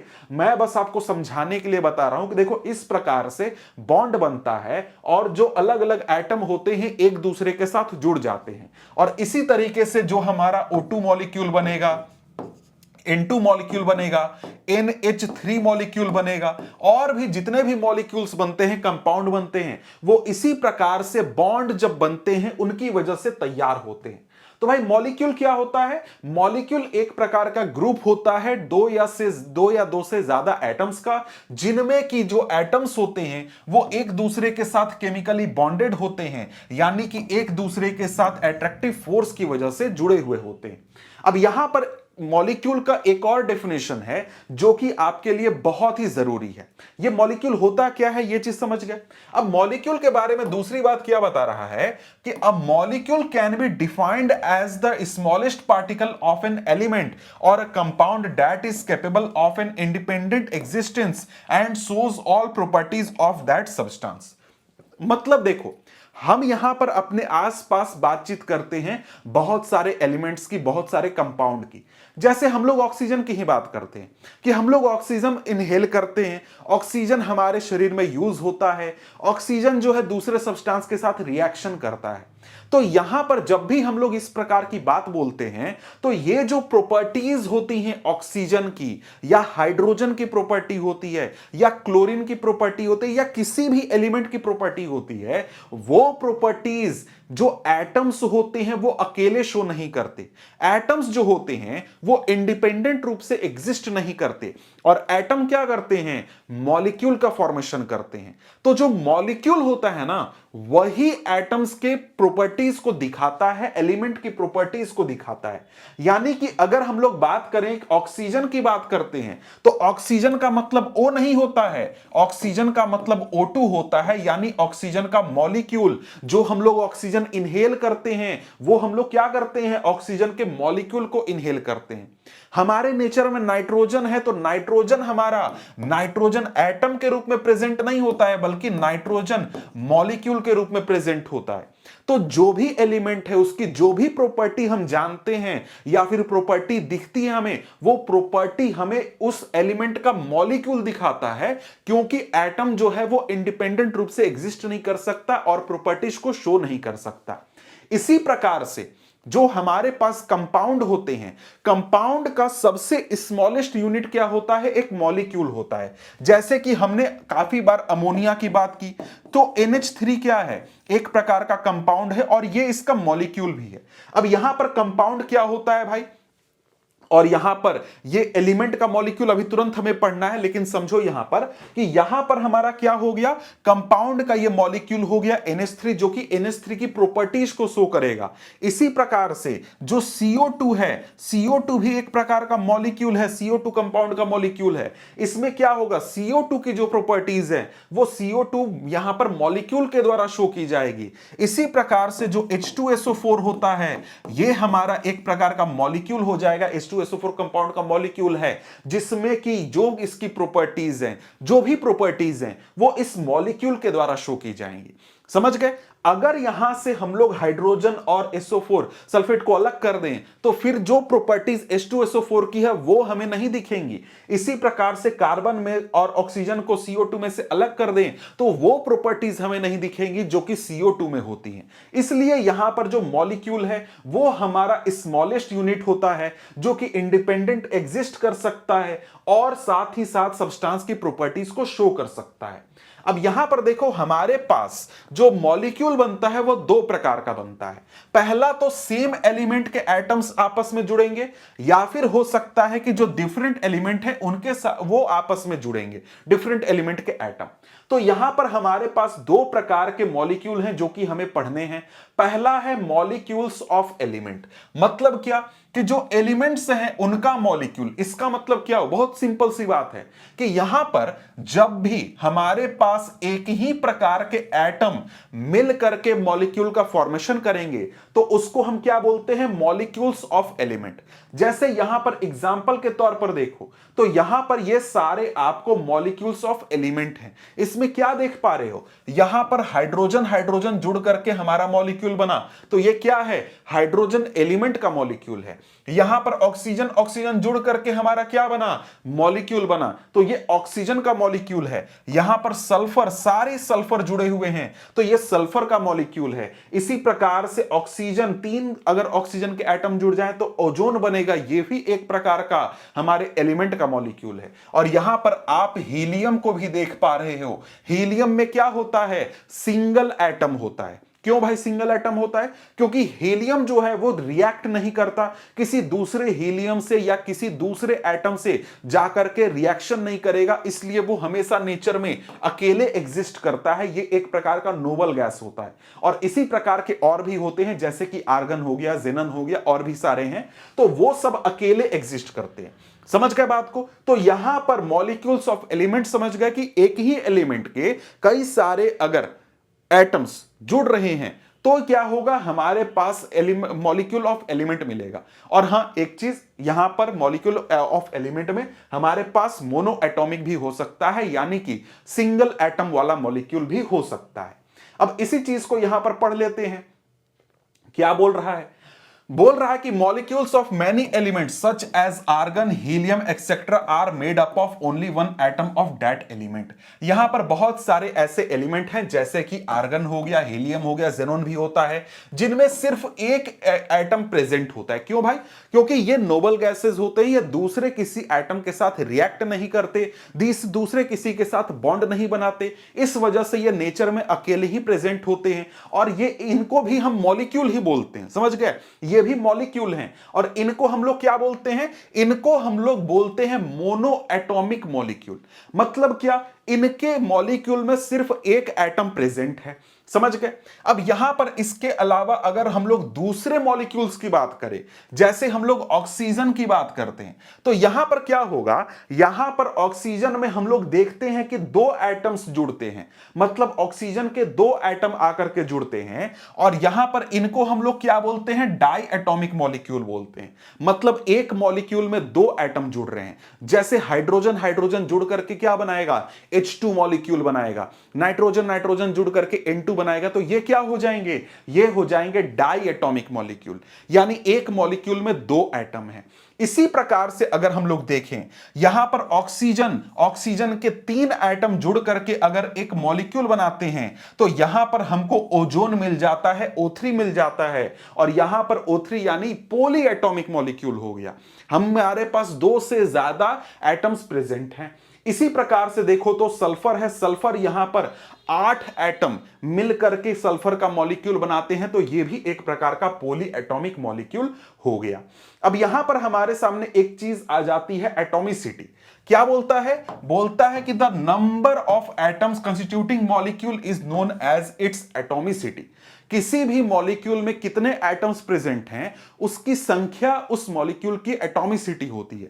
जैसे O2 में कितने हैं भाई? 2 हैं, तो एटॉमिसिटी हमारा ऑक्सीजन का कितना होगा? 2 होगा। ओजोन में कितने एटम है? 3 है, तो यहां पर एटॉमिसिटी कितना होगा? 3 होगा। इसी प्रकार से सल्फर में, सल्फर के मॉलिक्यूल में, एसेट मॉलिक्यूल में कितना एटम्स प्रेजेंट है? तो 8 प्रेजेंट है, तो एटॉमिसिटी कितनी हो जाएगी? 8 हो जाएगी। बहुत ही सिंपल सी बात है। अब इसके अलावा हमारे पास बहुत सारे दूसरे जो एलिमेंट्स होते हैं, जैसे कि जो मेटल्स होते हैं या फिर जो दूसरे एलिमेंट जैसे कि कार्बन होते हैं, ये जो है सिंपल इस प्रकार का O2, N2, H2 इस प्रकार का मॉलिक्यूल नहीं बनाते, ये बहुत ही कॉम्प्लेक्स मॉलिक्यूल बनाते हैं। यानी कि अगर मॉलिक्यूल ऑफ एलिमेंट की बात करें, जैसे कार्बन की बात करें तो कार्बन C60 मॉलिक्यूल बनाता है, मतलब कि कार्बन के 60 एटम मिलकर के मॉलिक्यूल बनाएंगे। एक स्पेशल स्ट्रक्चर होता है, तो ये अलग चीज है। तो यहां पर इनके बारे में डिटेल नहीं बात कर रहे हैं, ये बहुत ही कॉम्प्लेक्स स्ट्रक्चर बनाते हैं। अगले साल जब आप कार्बन की बात करोगे तब उनके बारे में आप पढ़ लोगे, ठीक है। अब यहां पर अगर हम लोग देखें तो कुछ नॉन मेटल्स का एटॉमिसिटी बताया गया है। जैसे नॉन मेटल में आप यहां पर देखो तो आर्गन, आर्गन भाई हमने देखा कि आर्गन रिएक्टिव नहीं होता, इसलिए यहां पर ये अकेले रहता है, तो ये क्या हो गया? मोनो एटॉमिक हो गया। हीलियम जो है वो भी मोनो एटॉमिक है क्योंकि वो भी अकेले रहता है। ऑक्सीजन हमारा क्या होता है? डाई एटॉमिक होता है। Hydrogen diatomic, nitrogen diatomic, chlorine हमारा डाई एटॉमिक, इसके बाद फास्फोरस टेट्रा एटॉमिक होता है, इसके बाद सल्फर हमारा पॉलीएटॉमिक होता है, ठीक है। फास्फोरस में 4 होते हैं, इसलिए टेट्रा एटॉमिक इसको हम लोग बोलते हैं। इसके बाद यहां पर हमारे सामने आ जाता है मॉलिक्यूल्स ऑफ कंपाउंड्स। यहां पर क्या डिफरेंस है? डिफरेंस सिर्फ एक है कि भाई हमने क्या देखा, ऊपर देखा कि अगर एक ही एलिमेंट के एटम्स जुड़ रहे हैं तो उसको क्या बोलेंगे? Molecule of element. अगर यहां पर डिफरेंट एलिमेंट के एटम्स आपस में जुड़ करके एक मॉलिक्यूल का फॉर्मेशन कर रहे हैं तो उसको हम लोग बोलेंगे मॉलिक्यूल ऑफ कंपाउंड। यानी कि एक कंपाउंड है उसका सबसे स्मॉलेस्ट यूनिट। जैसे कि सिंपल क्या है? HCl। HCl में क्या है भाई? 2 अलग अलग प्रकार के हमारे पास एलिमेंट हैं जिनके एटम मिल करके यहां पर कंपाउंड बना रहे हैं। इसी प्रकार से हमारे पास H2O हो जाएगा, CO2 हो जाएगा, H2SO4 हो जाएगा, और भी बहुत सारे एग्जाम्पल हो जाएंगे जहां पर हमारे अलग अलग एलिमेंट के एटम मिल करके एक मॉलिक्यूल का फॉर्मेशन करेंगे, तो यह हमारा क्या हो जाएगा? Molecule of compound. समझ गए? मतलब कंपाउंड जो हमारा है उसका सबसे स्मॉलेस्ट यूनिट हमारा मॉलिक्यूल ऑफ कंपाउंड हो गया, ठीक है। अब यहां पर और आगे देखें तो यहां पर कुछ एग्जाम्पल दिए गए हैं। वाटर H2O में हमारा हाइड्रोजन और ऑक्सीजन जुड़ेगा, इनका मास के हिसाब से रेशियो दिया गया है। अमोनिया NH3 में नाइट्रोजन हाइड्रोजन जुड़ेगा। इसके बाद कार्बन डाइऑक्साइड में कार्बन ऑक्सीजन जुड़ेगा, मास के हिसाब से रेशियो यहां पर आप देख सकते हो। अगर आप एग्जाम्पल यहां पर देखना चाहो तो यहां पर देख सकते हो कि इनका स्ट्रक्चर कैसा होता है। तो वाटर में 1 ऑक्सीजन 2 हाइड्रोजन, अमोनिया में 1 नाइट्रोजन 3 हाइड्रोजन, कार्बन डाइऑक्साइड में 2 ऑक्सीजन 1 कार्बन, मीथेन में 4 हाइड्रोजन 1 कार्बन। इस प्रकार से यहां पर हमारे मॉलिक्यूल ऑफ कंपाउंड तैयार होते हैं। मतलब कोई कंपाउंड है उसका सबसे स्मॉलेस्ट यूनिट क्या हो गया? मॉलिक्यूल ऑफ कंपाउंड हो गया, ठीक है। अब यहां पर इसके बाद बात करें तो हमारे पास क्या है? एक्टिविटी है एक। इसमें आप यहां पर देखो क्या बोलता है। टेबल 3.4 देखने के लिए ratio by mass of atom present in molecule and table 3.4 atomic masses of element, ठीक है। Find the ratio by number of atom element in the molecule. तो यहां पर रेशियो आपको फाइंड करना है, ठीक है। तो रेशियो आप आसानी से फाइंड कर सकते हो। तो यहां पर आगे हम बढ़ते हैं। आगे हमारे सामने क्या आ जाता है? टॉपिक आ जाता है 3.3.3 what is an ion. Ion क्या होता है भाई? इसको जरा सा हम लोग समझते हैं। तो यहां पर क्या बता रहा है कि compounds composed of metals and non metals contain charged species. The charged species are known as ions. यहां पर क्या बोला कि जो भी कंपाउंड्स मेटल्स और नॉन मेटल्स के मिलने की वजह से बनते हैं उनमें चार्ज्ड स्पीसीज प्रेजेंट होते हैं, और इन्हीं चार्ज्ड स्पीसीज को हम लोग क्या बोलते हैं? आयंस बोलते हैं। अब यहां पर आयंस हमारे पास अलग अलग प्रकार के हो सकते हैं, जैसे एक सिंगल चार्ज्ड एटम भी हमारा आयन के रूप में प्रेजेंट हो सकता है, या फिर ग्रुप ऑफ एटम्स जो हैं उनके ऊपर अगर नेट चार्ज हो तो वो भी आयन के रूप में ही प्रेजेंट होते हैं। ठीक है, और आयन हमारा निगेटिवली और पॉजिटिवली चार्ज हो सकता है। अब यहां पर रुकते हैं, समझ लेते हैं, फिर आगे बात करते हैं यहां पर क्या बात हुई। अब यहां पर हमारी बात हो रही है कि भाई देखो, जब हमारा मेटल और नॉन मेटल के मिलने से कंपाउंड बनेगा तो उसमें चार्ज्ड स्पीसीज प्रेजेंट होते हैं। क्यों प्रेजेंट होते हैं भाई, आओ समझो। यहां पर हमारे पास क्या है कि देखो, हमारे पास दो प्रकार के, एक एग्जांपल NaCl का एग्जांपल से ही हम लोग समझते हैं। दो प्रकार के हमारे पास एलिमेंट्स हैं, पहला तो मेटल, दूसरा नॉन मेटल। हमारा सोडियम क्या है, एक मेटल है, और क्लोरीन क्या है, एक नॉन मेटल है।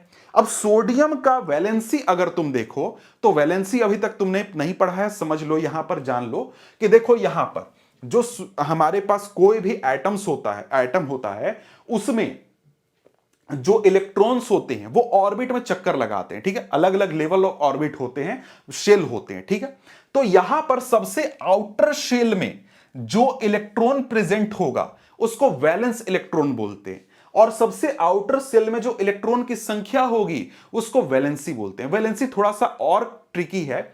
अगर मेटल्स की बात करें तो 1 2 3 सबसे आउटर मोस्ट शेल में हो सकते हैं, तो वो उसकी वैलेंसी हो जाएगी। लेकिन जब हम लोग नॉन मेटल की बात करते हैं तो नॉन मेटल में जो आउटर मोस्ट सेल होता है उसमें इलेक्ट्रॉन की संख्या या तो 5 होगी, या तो 6 होगी, या तो 7 होगी। तो यहां पर वैलेंसी हम लोग कैसे निकालते हैं, 8 माइनस इलेक्ट्रॉन की संख्या, यानी 7 है तो 8 माइनस 7 1, अगर 6 है तो 8 माइनस 6 2, और अगर 5 है तो 8 माइनस 5 3।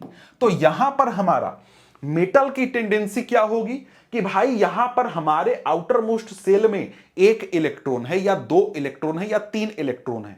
तो हमको क्या करना है, इस इलेक्ट्रॉन को जितना जल्दी हो सके बाहर निकालो, और यहां पर जैसे ही इस इलेक्ट्रॉन को बाहर निकाल दिया जाएगा, हमारा ये जो अंदर वाला सेकेंड वाला शेल है ये आउटर मोस्ट सेल बन जाएगा, और आउटर मोस्ट सेल बनते ही यहां पर हो जाएंगे 8 इलेक्ट्रॉन। इसीलिए इलेक्ट्रॉन ये मेटल त्यागना चाहता है, दान करना चाहता है, फेंकना चाहता है। इसी प्रकार से जो क्लोरीन है, जो कि एक नॉन मेटल है, नॉन मेटल की टेंडेंसी होती है कि भाई हमारे पास आउटर मोस्ट सेल में 5 है, 6 है, या 7 इलेक्ट्रॉन है। तो अगर हमको इलेक्ट्रॉन मिल जाए, 1 मिल जाए, 7 है तो 1 मिल जाए, 6 है तो 2 मिल जाए, 5 है तो 3 मिल जाए, तो हम यहां पर अपना सबसे आउटर मोस्ट सेल में 8 इलेक्ट्रॉन का संख्या पूरा कर लेंगे, ऑक्टेट पूरा कर लेंगे।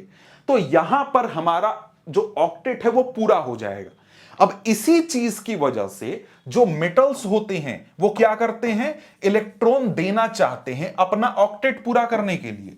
इसी प्रकार से जो नॉन मेटल्स होते हैं वो चाहते हैं कि उनको इलेक्ट्रॉन मिल जाए तो वो अपना ऑक्टेट पूरा कर लेंगे। तो टेंडेंसी आपको समझ में आ गया कि मेटल्स जो हैं वो इलेक्ट्रॉन दान करना चाहते हैं, और जो नॉन मेटल्स हैं वो इलेक्ट्रॉन लेना चाहते हैं। अब यहां पर क्या होगा कि जब भी मेटल्स को मौका मिलेगा ये अपना इलेक्ट्रॉन बाहर निकाल देंगे, तुरंत बाहर निकाल देंगे। ठीक है, अब यहां पर आपको पता है कि जो भी हमारे पास एटम्स होते हैं किसी भी एलिमेंट के, उसमें प्रोटॉन और इलेक्ट्रॉन की संख्या बराबर होती है। अब प्रोटॉन इलेक्ट्रॉन की संख्या बराबर, जैसे हम लोग सोडियम की बात करें तो सोडियम में प्रोटॉन कितना, 11, इलेक्ट्रॉन कितना, 11। अब यहां पर प्रोटॉन हमारा क्या होता है, पॉजिटिव चार्ज होता है, इलेक्ट्रॉन हमारा निगेटिव चार्ज होता है। अब यहां पर क्या होगा कि जो हमारा ये मेटल है ये इलेक्ट्रॉन बाहर फेंकना चाहता है। जैसे ही इसने क्या किया, इस इलेक्ट्रॉन को बाहर फेंका, तो भाई यहां पर इलेक्ट्रॉन का संख्या कितना हो जाएगा, इलेक्ट्रॉन का संख्या हो जाएगा 10, और प्रोटॉन की संख्या कितनी हो जाएगी, 11। यानी कि एक यहां पर पॉजिटिव चार्ज एक्स्ट्रा हो जाएगा। इसलिए जैसे ही हम लोग यहां पर इलेक्ट्रॉन को बाहर निकालेंगे मेटल से, उसके ऊपर हम लोग क्या लिखेंगे, ऐसे Na लिख करके प्लस लिखेंगे। क्यों Na प्लस इसलिए लिखा क्योंकि ये जो हमारा एटम है इसने एक इलेक्ट्रॉन दे दिया है, अब इसके ऊपर एक पॉजिटिव चार्ज है, समझ गए बात को। तो यहां पर इस प्रकार से क्या बन गया, हमारे पास पॉजिटिव आयन बन गया, यहां पर हमारा ये मेटल पॉजिटिव आयन बना दिया, ठीक है। अब इसके सामने हमारे पास क्या है, नॉन मेटल है। अब नॉन मेटल में हम लोग किसकी बात कर रहे हैं, क्लोरीन की बात कर रहे हैं। क्लोरीन का एटॉमिक नंबर कितना होता है, 17। तो यहां पर जो इलेक्ट्रॉन है उसकी संख्या कितनी, 17, और यहां पर प्रोटॉन की संख्या कितनी, 17। यानी 17 निगेटिव चार्ज, 17 पॉजिटिव चार्ज। यहां पर एटम में निगेटिव पॉजिटिव बराबर है न्यूट्रल है। इसकी क्या इच्छा है भाई, इसकी इच्छा है कि एक इलेक्ट्रॉन हमको मिल जाए ना तो मेरा पेट भर जाएगा, हमारा ऑक्टेट पूरा हो जाएगा। अब यहां पर इसको जैसे ही इलेक्ट्रॉन मिल जाता है तो क्या हो जाएगा भाई, यहां पर इसके पास जो इलेक्ट्रॉन है उसकी संख्या कितनी हो जाएगी, 18 हो जाएगी। अब यहां पर पॉजिटिव चार्ज 17, प्रोटॉन 17, इलेक्ट्रॉन 18, तो एक निगेटिव चार्ज बढ़ गया या नहीं बढ़ गया। तो इसलिए यहां पर इसके ऊपर हम लोग क्या लिखते हैं, Cl- लिखते हैं। तो यहां पर यह भी आयन बन गया क्योंकि इसके ऊपर नेट निगेटिव चार्ज है, समझ गए बात को। तो यहां पर मेटल आयन कैसे बनता है, मेटल इलेक्ट्रॉन दे करके आयन बनता है। नॉन मेटल आयन कैसे बनता है, इलेक्ट्रॉन ले करके आयन बनता है। इसको और भी आसानी से समझो तो हमारे पास न्यूट्रल एटम है, अगर वो इलेक्ट्रॉन लूज कर देगा तो क्या बनाएगा, कटायन बनाएगा, यानी कि एक प्रकार का पॉजिटिव आयन बनाएगा। और यही कोई न्यूट्रल एटम जो है इलेक्ट्रॉन अगर गेन कर लेता है तो वो क्या बनाएगा, अनायन बनाएगा, यानी कि निगेटिवली चार्ज आयन बनाएगा। तो यहां पर हम लोग सोडियम का उदाहरण से समझ गए कटायन कैसे बनेगा, और यहां पर हम लोग क्लोरीन के एग्जांपल से समझ गए कि अनायन कैसे बनता है, समझ गए बात को। अब यहां पर देखो इसी चीज को यहां पर लिखा गया है कि a negatively charged ion is called an anion and positively charged ion a cation, ठीक है। तो अनायन क्या है, कटायन क्या है, ये समझ गए। अनायन कैसे बनता है, कटायन कैसे बनता है, ये चीज भी आप यहां पर समझ चुके हो। जैसे यहां पर सोडियम क्लोराइड का एग्जांपल दिया गया है कि सोडियम क्लोराइड में सोडियम हमारा मेटल हो गया, क्लोरीन हमारा नॉन मेटल हो गया। सोडियम एक इलेक्ट्रॉन देगा, हमारा क्लोरीन एक इलेक्ट्रॉन लेगा। सोडियम Na+ आयन बना देगा, क्लोरीन Cl- आयन बना देगा। और यहां पर हम लोग देखें तो इसी चीज को इस तस्वीर में अच्छी तरीके से समझाया गया है कि पहले क्या था भाई, पहले यहां पर हमारे पास जो यहां पर सोडियम है इसके पास आउटर मोस्ट शेल में एक इलेक्ट्रॉन था, इसको एक इलेक्ट्रॉन की कमी थी, इसने एक इलेक्ट्रॉन दे दिया, तो इसकी वजह से क्या हो गया, इसके पास आउटर मोस्ट शेल में 8 इलेक्ट्रॉन हो गए, और इसने एक इलेक्ट्रॉन ले लिया तो इसके पास आउटर मोस्ट शेल में भी 8 इलेक्ट्रॉन हो गए, और इनके बीच में एक प्रकार का बॉन्ड बन गया, इलेक्ट्रोवैलेंट बॉन्ड बन गया या फिर आयोनिक बॉन्ड बन गया। और यहां पर यह एक प्रकार का हमारा आयोनिक कंपाउंड बन गया, ठीक है। अब यहां पर इसके बाद बात करें तो क्या बोलता है कि its constituent particles are positively charge sodium ion. यहां पर क्या हो गया, एक प्रकार से हमारा सोडियम क्लोराइड क्या बन गया, मॉलिक्यूल बन गया, और इसमें पार्टिकल्स क्या है, सोडियम आयन एक तरफ और दूसरी तरफ निगेटिवली चार्ज्ड क्लोरीन आयन। ये दोनों एक दूसरे के साथ जुड़े हुए होते हैं, किस चीज से, एक प्रकार के फोर्स से, इलेक्ट्रोस्टैटिक फोर्स से, और इनके बीच में इलेक्ट्रोवैलेंट बॉन्ड बना हुआ होता है, समझ गए। अब यहां पर कुछ आयोनिक कंपाउंड के नाम दिए गए हैं, जैसे कैल्शियम ऑक्साइड जिसमें कैल्शियम और ऑक्सीजन जुड़े हुए होते हैं, मैग्नीशियम सल्फाइड, सोडियम क्लोराइड, ये सब क्या है भाई, एक प्रकार से आयोनिक कंपाउंड के नाम हैं जहां पर आयंस का फॉर्मेशन होता है, और ये आयंस एक दूसरे के साथ इलेक्ट्रोस्टैटिक फोर्स से जुड़े हुए होते हैं। अब यहां पर आपने क्या समझ लिया कि आयंस क्या होते हैं। अब यहां पर हम लोग पॉलीएटॉमिक आयंस की बात करते हैं, मतलब क्या, यहां पर ग्रुप ऑफ एटम्स जिनके ऊपर नेट चार्ज हो। हमने अभी तुरंत क्या देखा कि सोडियम आयन बना, क्लोरीन आयन बना, तो एक एटम के ऊपर नेट चार्ज था। लेकिन कई बार ऐसा होता है कि यहां पर एक पूरा ग्रुप ऑफ एटम मिल करके एक इलेक्ट्रॉन या तो दे देता है या एक इलेक्ट्रॉन ले लेता है, तब क्या बनेगा, पॉलीएटॉमिक आयन बनेगा। जैसे अमोनियम, यहां पर हम लोग देख सकते हैं ये आयन बना क्या, NH4+, अब यहां पर देखो, ये जो हमारा आयन बना हुआ है, ये आयन के ऊपर जो ये पॉजिटिव चार्ज है, ये सिर्फ H के ऊपर नहीं है या फिर केवल N के ऊपर नहीं है, बल्कि पूरे के ऊपर है। इसी प्रकार से NO2 माइनस है, तो यहां पर ये माइनस का चार्ज NO2, जो यहां पर 3 एटम्स हैं, 2 ऑक्सीजन के 1 नाइट्रोजन के, सब मिला करके एक निगेटिव चार्ज है। NO3 माइनस, तो ये माइनस चार्ज तीनों मिला करके है, यानी मतलब चारों एटम मिला करके एक इलेक्ट्रॉन देकर के बैठे हुए हैं, समझ गए, या फिर लेकर के बैठे हुए हैं। तो यहां पर हम लोग देखें, यहां पर 2 माइनस SO3, 4 एटम मिलकर के 2 इलेक्ट्रॉन लेकर के बैठे हुए हैं। यहां पर SO4, 5 एटम मिलकर के यहां पर इलेक्ट्रॉन दे रहे हैं, ले रहे हैं। तो यहां पर आप समझ रहे हो क्या, पॉली एटॉमिक आयन कहने का मतलब यह हुआ कि ग्रुप ऑफ एटम जब इलेक्ट्रॉन दे दे या इलेक्ट्रॉन ले ले, तो उसके ऊपर आ जाएगा चार्ज, वो बन जाएगा आयन। तो क्या होगा, वो पॉली एटॉमिक आयन कहलाएगा। अब इसके बाद यहां पर आगे बढ़ते हैं, पॉली एटॉमिक आयन भी आपको यहां पर क्लियर हो चुका है। अब यहां पर आगे बढ़ते हैं, हमारे सामने आ जाता है टॉपिक 3.4, और यहां पर हमको क्या करना है, राइटिंग केमिकल फॉर्मूले। यानी अब हम क्या करने वाले हैं, केमिकल फॉर्मूला अब लिखना सीखने वाले हैं। तो केमिकल फॉर्मूला होता क्या है, कहता है कि the chemical formula of a compound is a symbolic representation of its composition. यानी कि जो केमिकल फॉर्मूला होता है वो कंपाउंड के कंपोजिशन का सिंबॉलिक रिप्रेजेंटेशन होता है। जैसे कोई भी कंपाउंड है, कौन सा, हम लोग यहां पर NaCl को देख रहे हैं। NaCl, ये जो वर्ड आप देख रहे हो, ये क्या है भाई, ये एक प्रकार से जो हमारे पास सोडियम क्लोराइड होता है, सोडियम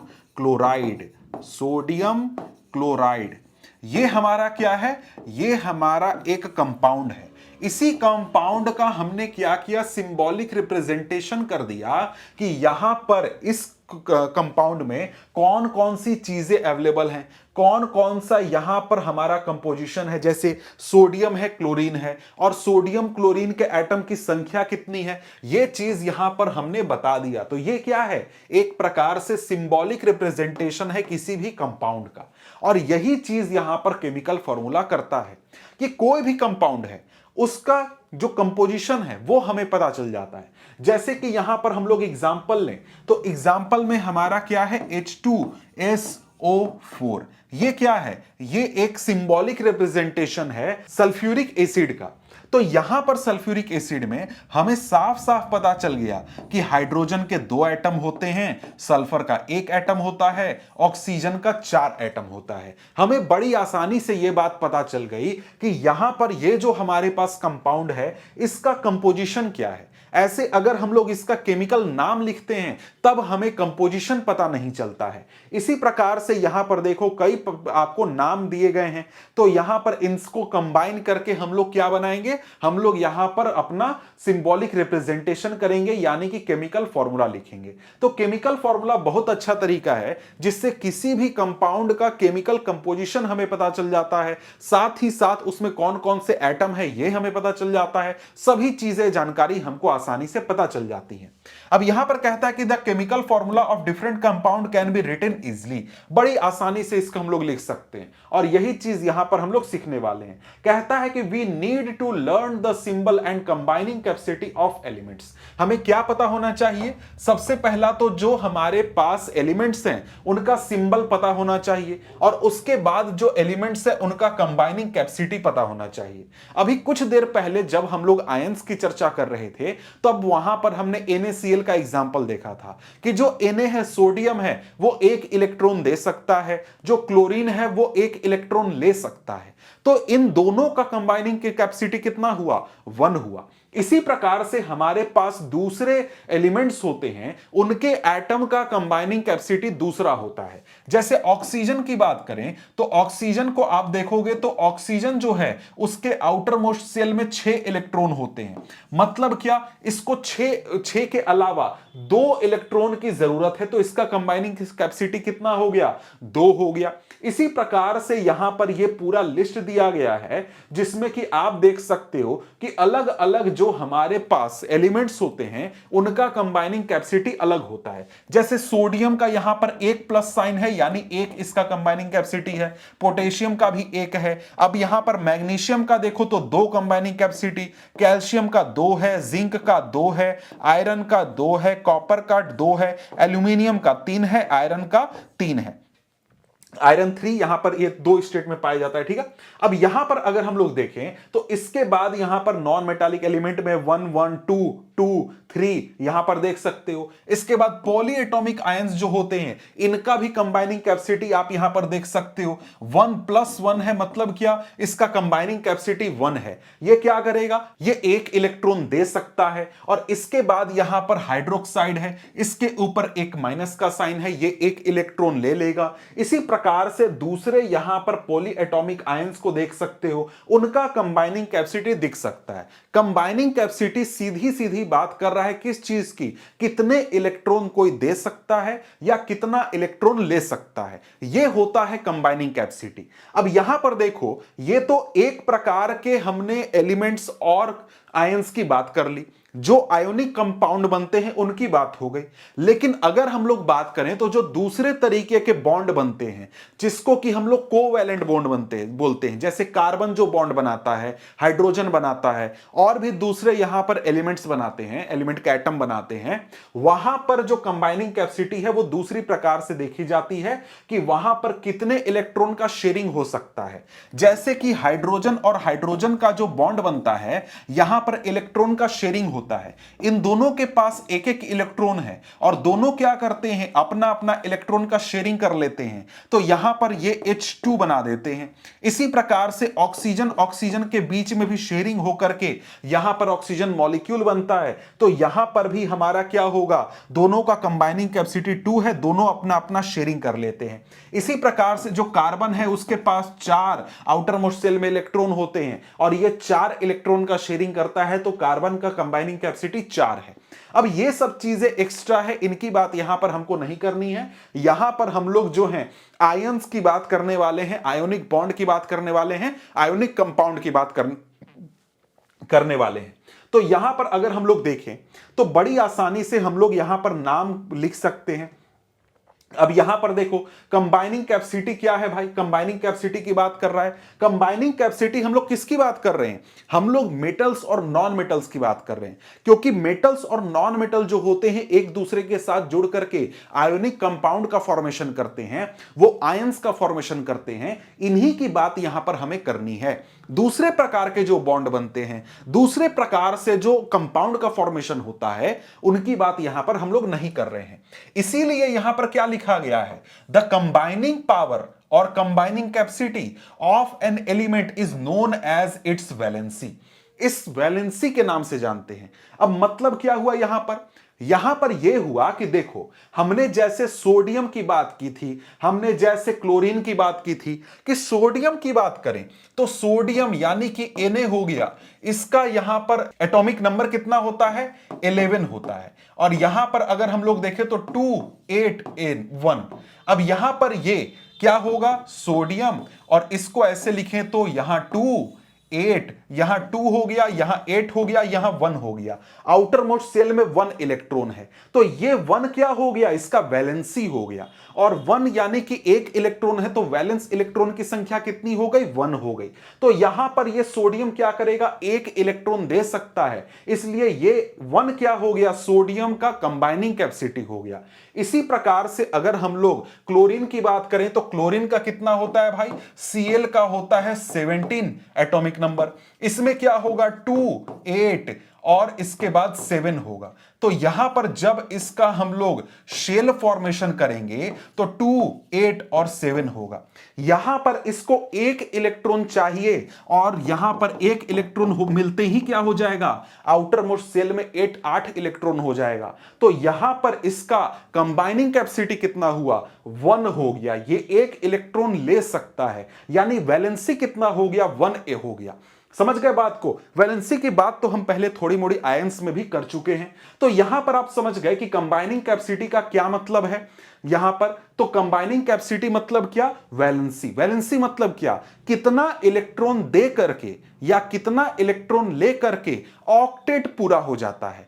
8 इलेक्ट्रॉन की संख्या आउटर मोस्ट शेल में हो जाती है, तो वही हमारा क्या होगा? कंबाइनिंग कैपेसिटी या फिर वैलेंसी होती है।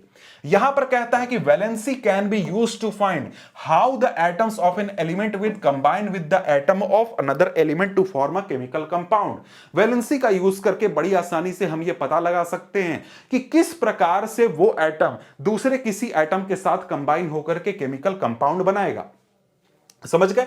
वैलेंसी मतलब क्या? कितना इलेक्ट्रॉन दे सकते हैं, ले सकते हैं, ये तो आप समझ ही गए। एग्जाम्पल के जरिए आपको यहां पर समझाने की कोशिश की गई है ऑक्टोपस और ह्यूमंस की। ऑक्टोपस के पास 8 हाथ होते हैं, ह्यूमंस के पास 2 हाथ होते हैं। अगर एक ऑक्टोपस लोगों के हाथ पकड़ने लगे तो वो कितने लोगों के हाथ पकड़ सकता है?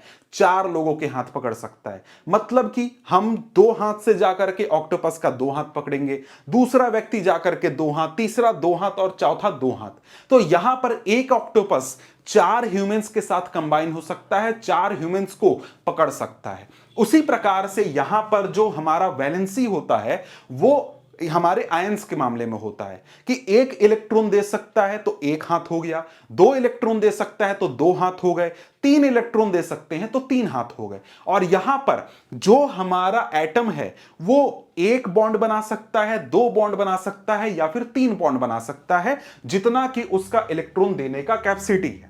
अब यहां पर अगर हम लोग बात करें तो यहां पर हम लोग आगे देखते हैं। आगे अब हमको क्या करना है? यहां पर अब हमको रूल्स देखने हैं कि किस आधार पर हम लोग यहां पर जो हम लोग केमिकल लिखते हैं, कंपोजिशन बनाते हैं, उसका फॉर्मूला क्या होता है रिप्रेजेंटेशन का। ठीक है, तो यहां पर कहता है कि chemical formula are as follows, the rules that you have to follow while writing the chemical formula are as follows. यानी कि इन रूल्स के आधार पर आपको क्या करना है? केमिकल फॉर्मूला लिखना है।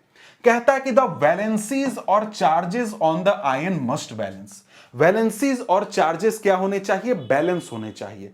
मतलब यहां पर क्या है कि जैसे हम लोग अगर एल्यूमिनियम को लें तो एल्यूमिनियम का हमने क्या देखा कि वैलेंसी 3 होता है और ऑक्सीजन का वैलेंसी कितना होता है? 2 होता है। तो यहां पर हमको इस प्रकार से यहां पर फॉर्मूला लिखना है, इस प्रकार से इनको कंबाइन करना है कि दोनों का वैलेंसी क्या हो जाए? एक साथ बैलेंस हो जाए। इसके बाद यहां पर अगला रूल क्या बोलता है? बोलता है कि when a compound consist of a metal and a non metal the name और symbol of the metal is written first. जब हम किसी मेटल और नॉन मेटल को मिला करके कोई कंपाउंड बनाते हैं तो उसमें हम लोग हमेशा मेटल का नाम पहले लिखते हैं। जैसे हम लोग यहां पर NaCl को देख सकते हैं। NaCl में हमारा सोडियम क्या है भाई? मेटल है। क्लोरीन हमारा नॉन मेटल है। और सोडियम हमने पहले क्यों लिखा? क्योंकि यही रूल है, हम लोग मेटल को पहले लिखते हैं। सोडियम क्लोराइड हम लोग बोलते हैं, क्यों? क्योंकि सोडियम मेटल को हम लोग पहले लिखते हैं, इस वजह से। जैसे एग्जाम्पल के लिए कैल्शियम ऑक्साइड, ऑक्साइड यानी ऑक्सीजन क्या है भाई? Non metal. कैल्शियम क्या है? मेटल, तो मेटल हमने पहले लिखा। सोडियम क्लोराइड, सोडियम क्या है? मेटल है। क्लोरीन क्या है? नॉन मेटल है, मेटल हमने पहले लिखा। आयरन सल्फाइड, आयरन क्या है? हमारा मेटल है। सल्फाइड यानी सल्फर क्या है? नॉन मेटल है। तो हमने क्या किया? मेटल को पहले लिखा, नॉन मेटल को बाद में लिखा। ठीक है, आगे यहां पर देखिए तो आगे क्या बोलता है? बोलता है कि in compounds formed with polyatomic ion, जब भी कहीं पर पॉलीएटॉमिक आयन का कंपाउंड बनेगा तो वहां पर जो आयंस को हम लोग नंबर रिप्रेजेंट करेंगे कंपाउंड में, उसको हम लोग इनक्लोजिंग में करेंगे, ब्रैकेट में इनक्लोज करके करेंगे और साथ ही साथ आयंस का जो नंबर है वो ब्रैकेट के बाहर लिखेंगे। जैसे यहां पर हम लोग देखें तो OH क्या है? हमारा एक पॉलीएटॉमिक आयन है और इससे मिलकर के जब हमारा यहां पर कंपाउंड बनेगा, जैसे Mg की बात करें तो Mg और OH मिलकर के यहां पर फॉर्मेशन करेंगे तो Mg यहां पर Mg के साथ OH, 2 OH एक साथ जुड़ेंगे, तब यहां पर हमारा क्या होगा? एक आयन बनेगा। तो यहां पर हम लोग क्या करते हैं? Mg लिखते हैं, OH लिखते हैं और OH के बाहर 2 लिखते हैं। क्यों ऐसा करते हैं? क्योंकि यहां पर हमारे पास जो OH है, हाइड्रोक्साइड आयन है, ये 2 की संख्या में जुड़ रहे हैं मैग्नीशियम के साथ। समझ गए? तो जब भी पॉली एटॉमिक आयन इस प्रकार से रिप्रेजेंट किया जाएगा हमारे कंपाउंड में, तो यहां पर ब्रैकेट करके उसके बाहर हम लोग नंबर रिप्रेजेंट करते हैं। लेकिन यहां पर अगर हमको 2 नहीं हो तब हमको ब्रैकेट लगाने की जरूरत नहीं है। जैसे कि हमारा CaOH होगा, तो CaOH में COH लिखेंगे क्योंकि वहां पर 2 3 लिखने की जरूरत नहीं है, इसलिए समझ गए। यहां पर दूसरा NaOH में भी उदाहरण यही चीज दिया गया है। पॉली एटॉमिक आयन की संख्या अगर 1 है तो ब्रैकेट लगाना जरूरी नहीं है। अब यहां पर आओ देखते हैं कि हम लोग सिंपल कंपाउंड का फॉर्मूला कैसे तैयार करते हैं। सिंपल कंपाउंड का मतलब होता है कि एक ऐसा कंपाउंड जिसमें 2 डिफरेंट एलिमेंट के एटम जुड़े हुए होते हैं, उनकी संख्या कम ज्यादा हो सकती है लेकिन 2 ही एलिमेंट होगा, तब इस प्रकार के कंपाउंड को हम लोग क्या बोलेंगे? इस प्रकार के कंपाउंड को हम लोग बाइनरी कंपाउंड बोलेंगे। और यहां पर अगर हम लोग देखें तो एग्जाम्पल के जरिए इसको समझ सकते हैं। यहां पर हमारे पास क्या है भाई? यहां पर एक तरफ हाइड्रोजन है, दूसरा तरफ क्लोरीन है। कंपाउंड क्या है हमारा? हाइड्रोजन क्लोराइड है। तो यहां पर हम लोग क्या करते हैं? हम लोग फॉर्मूला लिखने के लिए सबसे पहले उनका सिंबल लिखेंगे, हाइड्रोजन और क्लोरीन लिख दिया।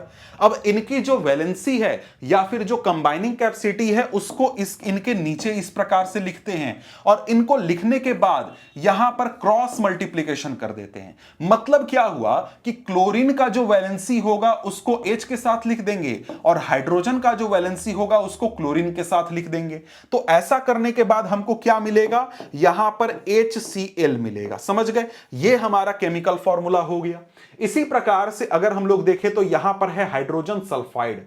हाइड्रोजन सल्फाइड में हमारा क्या हो गया? हाइड्रोजन हो गया और यहां पर सल्फर हो गया। सल्फर का वैलेंसी 2 होता है और हाइड्रोजन का 1 होता है।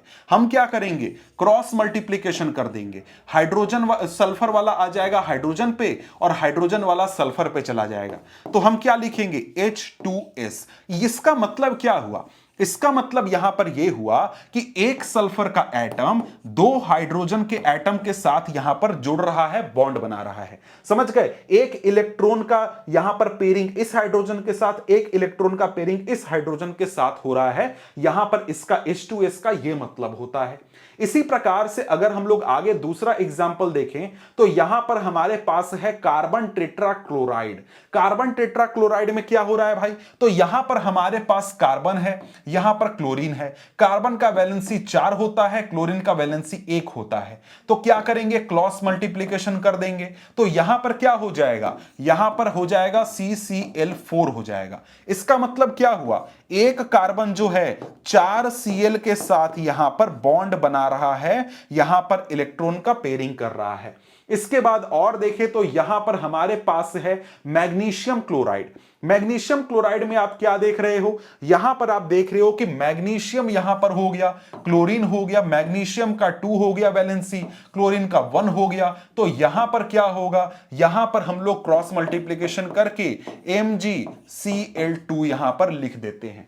यहां पर इसके बारे में कुछ बातें और भी कही जा रही है। क्या कहा जा रहा है? For magnesium chloride we write the symbol of cation first followed by the symbol of anion, then their charges are criss cross to get the formula. वही बात है जो कि पहले हम लोग देख चुके हैं। इसके बाद यहां पर आगे देखें तो क्या बोलता है? Thus in magnesium chloride there are 2 chloride ions. वही बात है जो मैंने आपको समझा दिया, फॉर ईच मैग्नीशियम आयन। ठीक है? The positive and negative charges must balance each other and the overall structure must be neutral. Structure neutral होना चाहिए, यानी कि जब कॉम्बिनेशन होकर के कंपाउंड बने तो जो भी चार्जेस हैं वो एक दूसरे के साथ बैलेंस आउट हो जाएं। यानी कि जितना हमारे पास नेगेटिव चार्ज है उतना ही पॉजिटिव चार्ज होना चाहिए और पूरा कंपाउंड जो है वो न्यूट्रल होना चाहिए। समझ गए?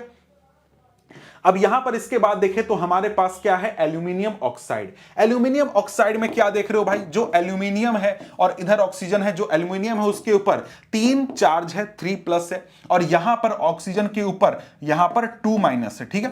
तो यहां पर हमको क्या करना है? इस प्रकार से क्रॉस मल्टीप्लिकेशन कर देना है। Al2O3 हमारे पास हो जाएगा। इसका मतलब क्या हुआ? एल्यूमिनियम के 2 एटम के साथ ऑक्सीजन का 3 एटम कंबाइन करके ये कंपाउंड का फॉर्मेशन करता है। समझ गए? तो यहां पर एल्यूमिनियम ऑक्साइड हो गया। इसके बाद यहां पर आगे हमारे सामने क्या है, कैल्शियम ऑक्साइड में भी यही कहानी चलेगी। हम लोग यहां पर क्रिस क्रॉस मल्टीप्लिकेशन कर देंगे। इससे क्या होगा, यहां पर हमारे पास नाम आएगा Ca2O2। लेकिन यहां पर अब देखो कि जो ये दोनों एटम हैं, इन दोनों के ऊपर यहां पर 2 यानी इक्वल आ गया। हमको अब क्या करना है, अगर यहां पर कभी भी दोनों इक्वल आते हैं, 2 आ जाता है, तो इनको सीधे क्रॉस करके सीधा सीधा हमको केमिकल का नाम CaO लिख देना है। यह चीज ध्यान रखना है। समझ गए बात को, कि भाई इक्वल यहां पर एटम्स की संख्या आ गई तो उसको हम लोग क्रॉस कर देंगे और यहां पर सीधे सीधे CaO लिख देंगे। समझ गए? अब यहां पर इसके बाद देखें तो और भी कुछ एग्जांपल हैं। यहां पर क्या, formula of sodium nitrate. Sodium nitrate यानी NaNO3। यहां पर सोडियम के ऊपर 1 चार्ज और यहां पर NO3 के ऊपर 1 माइनस चार्ज। इनको हमने क्या किया, क्रिस क्रॉस कर दिया और यहां पर NaNO3 हमारा सिंपल फॉर्मूला बन गया। इसके बाद यहां पर आगे बढ़े तो फॉर्मूला ऑफ कैल्शियम हाइड्रोक्साइड। वही बात है, कैल्शियम का 2+ हो गया, OH का 1- हो गया। हमने इधर उधर क्रिस क्रॉस कर दिया और यहां पर देखो हमारा COH का होल 2 आ गया। यानी कि यहां पर क्या है भाई, यहां पर कैल्शियम के साथ हाइड्रोक्साइड के 2 आयन जुड़े हुए हैं। समझ गए बात को? इसके बाद यहां पर आप लोग देखो तो यही चीज यहां पर बताया जा रहा है कि जब भी हमारे पास इस प्रकार से पॉलीएटॉमिक आयन होगा तो उसमें आयन को हम लोग पॉलीएटॉमिक आयन को ब्रैकेट में रिप्रेजेंट करते हैं, क्योंकि पॉलीएटॉमिक आयन की संख्या यहां पर 2 है। अगर यहां पर हमारे पास NaOH होता तो NaOH में क्या होता है, सिंगल आयन जुड़ा हुआ होता है, इसलिए ब्रैकेट लगाने की जरूरत नहीं होती है। समझ गए? अब यहां पर अगर हम लोग आगे देखें तो आगे सोडियम कार्बोनेट है। सोडियम कार्बोनेट में यहां पर क्या हो गया भाई, यहां पर हमारे पास 2 हो गया, CO3 कार्बोनेट का, सोडियम का 1 हो गया। इसको हमने क्रिस क्रॉस किया। यहां पर हमारे पास CO3 क्या है भाई, एक पॉलीएटॉमिक आयन है, लेकिन यहां पर इसके ऊपर हमको ब्रैकेट लगाने की जरूरत नहीं है, क्योंकि यहां पर Na के ऊपर 2 है, तो ब्रैकेट यहां पर नहीं लगेगा। समझ गया? क्योंकि यहां पर CO3 अकेले है, पॉलीएटॉमिक आयन की संख्या 1 है, इस वजह से। लेकिन वहीं पर यहां पर देखो नाम, एग्जाम्पल क्या है, अमोनियम सल्फेट है। अमोनियम सल्फेट में क्या है, NH4 अमोनिया हो गया और यहां पर SO4 हमारा सल्फेट हो गया। अब यहां पर देखो क्या होता है, जो SO4 है उसके ऊपर 2 चार्ज है और NH4 के ऊपर 1 है। तो यहां पर जब क्रिस क्रॉस करते हैं तो यहां पर देखो NH के ऊपर ब्रैकेट आ जाता है। क्यों आ गया है, क्योंकि NH4 जो पॉलीएटॉमिक आयन है उसकी संख्या 2 है, यानी कि SO4 हो गया, ये 2 NH4 के साथ जुड़ा हुआ है। समझ गए? तो यहां पर इस प्रकार से हम लोग क्या करेंगे, यहां पर NH4 लिखेंगे, एक सेकंड, NH4 लिखेंगे, इसकी 2 संख्या कर देंगे और यहां पर हम लोग यहां पर SO4 लिख देंगे। समझ गए बात को? तो इस प्रकार से हम लोग क्या करते हैं, केमिकल रिप्रेजेंटेशन करते हैं, केमिकल फॉर्मूला लिखते हैं। अब यहां पर इसके बाद आगे बढ़ते हैं तो आगे हमारे सामने यहां पर अब क्या आ जाता है, टॉपिक आ जाता है मॉलिक्यूलर मास। मॉलिक्यूलर मास क्या है भाई, बहुत सिंपल सा चीज है। हमने जिस प्रकार से एटम्स का मास कैलकुलेट किया था, एटॉमिक मास निकालना सीखा था, कि भाई एक हम लोग क्या करते हैं, एटॉमिक मास यूनिट लेते हैं और उसके हिसाब से सभी एटम्स का मास कैलकुलेट करते हैं। तो यहां पर क्या होता है, हम लोग अब क्या करेंगे, एटम की मास की जगह मॉलिक्यूल का मास निकालेंगे। बहुत इजी है, कैसे करना है, तो जितने भी एटम्स हैं मॉलिक्यूल में, सभी के मास को अगर हम लोग जोड़ देते हैं तो हमको क्या मिल जाएगा, मॉलिक्यूल का मास मिल जाएगा। यही चीज कहता है कि we discuss the concept of atomic mass. This concept can be extended to calculate molecular mass. The molecular mass of a substance is the sum of the atomic masses of all atoms in the molecule of the substance. Molecule में जितने भी atoms हैं सभी के मास को add कर देने पर जो हमें मिलेगा वो क्या होगा, मॉलिक्यूलर मास होगा। और इसको हम लोग किस में रिप्रेजेंट करते हैं, एटॉमिक मास यूनिट में ही रिप्रेजेंट करते हैं। तो यहां पर क्या हुआ, यहां पर जैसे एग्जांपल देखो क्या बोलता है, calculate the relative molecular mass of water H2O। H2O का रिलेटिव मॉलिक्यूलर मास हमें निकालना है, ठीक है। इसके बाद HNO3 का मॉलिक्यूलर मास निकालना है। अब यहां पर हमको क्या करना है, H2O है, H2O है, तो हमको क्या करना है, हाइड्रोजन का मास ऑक्सीजन का मास करके पूरे मॉलिक्यूल का मास निकालना है। हाइड्रोजन का मास कितना 1 यूनिट, ऑक्सीजन का मास कितना 16 यूनिट। तो हम क्या करेंगे 1 इंटू 2 प्लस 16, तो यहां पर हमारे पास क्या आ जाएगा 18 यूनिट आ जाएगा मास। तो यहां पर देखो 2 इंटू 1 और 1 इंटू 16 18 यूनिट आ गया। इसी प्रकार से HNO3 का निकालेंगे तो HNO3 में हमारे पास क्या है भाई, HNO3 में यहां पर हाइड्रोजन का 1 यूनिट हो गया, N का 14 यूनिट हो गया, ऑक्सीजन का 16 यूनिट हो गया। तो 1 इंटू 1 प्लस 1 इंटू 14 और प्लस में 3 इंटू 16 हो गया। तो यहां पर इसको जब पूरा कैलकुलेट करेंगे तो 63 यूनिट आ जाएगा। यहां पर देख सकते हो 1 प्लस 14 प्लस 48। इस प्रकार से हम लोग मॉलिक्यूलर मास निकाल सकते हैं। मतलब एक मॉलिक्यूल में जितने भी एटम्स हैं उन सभी एटम्स का मास अगर हम लोग जोड़ देंगे तो हमको क्या मिलेगा, मॉलिक्यूलर मास यहां पर मिल जाएगा। इसके बाद यहां पर हमारे सामने आ जाता है फॉर्मूला यूनिट मास। ये फॉर्मूला यूनिट मास क्या है, कुछ नहीं है, मॉलिक्यूलर मास ही है, सिंपल सा चीज है। अंतर क्या है, अंतर यह है कि जब भी हमारे पास आयोनिक कंपाउंड होता है तो उसका हम लोग फॉर्मूला यूनिट मास निकालते हैं, मॉलिक्यूलर मास नहीं निकालते हैं। बिल्कुल उसी तरीके से जैसे कि यहां पर देखो यही चीज कहता है, the formula unit mass of a substance is a sum of the atomic masses of all atom in the formula unit of a compound. Formula unit mass is calculated in the same manner as we calculate the molecular mass. The only difference is that we use word formula unit for those substances whose constituent particle are ions. यानी ionic compound जो बनता है, यानी जिस भी compound का constituent ions होगा उसके लिए हम लोग फॉर्मूला यूनिट मास बोलते हैं, मॉलिक्यूलर मास नहीं बोलते हैं। समझ गए? जैसे कि सोडियम क्लोराइड की बात करता है, सोडियम क्लोराइड यानी NaCl, यहां पर इनका फॉर्मूला यूनिट मास कैसे निकालेंगे, तो सोडियम और क्लोरीन दोनों का मास जोड़ देंगे, 1 into 23 plus 1 into 35.5 unit equal to 58.5 unit. ये हमारा क्या हो गया, हमारे NaCl सोडियम क्लोराइड का फॉर्मूला यूनिट मास हो गया। इसी प्रकार से एग्जांपल क्या है, calculate the formula unit mass of CaCl2, calcium chlorine into 2, तो 40 plus 2 into 35.5 equal to 111 unit हमारा क्या हो गया, फॉर्मूला यूनिट मास हो गया। तो बड़ी आसानी से आप यहां पर इस चैप्टर को कंप्लीट कर चुके हो और यहां पर आप चाहो तो ये क्वेश्चन से आप प्रैक्टिस कर सकते हो, जिसमें कि आप सभी यहां पर कंपाउंड का मॉलिक्यूलर मास और इसके बाद यहां पर फॉर्मूला यूनिट मास आप जोड़ करके प्रैक्टिस करके देख सकते हो कि क्या सही हो रहा है क्या गलत हो रहा है। ठीक है, यहां पर हमारा ये जो चैप्टर है समाप्त होता है। मिलते हैं आपसे अगले वीडियो में अगले चैप्टर के साथ, तब तक के लिए गुड बाय।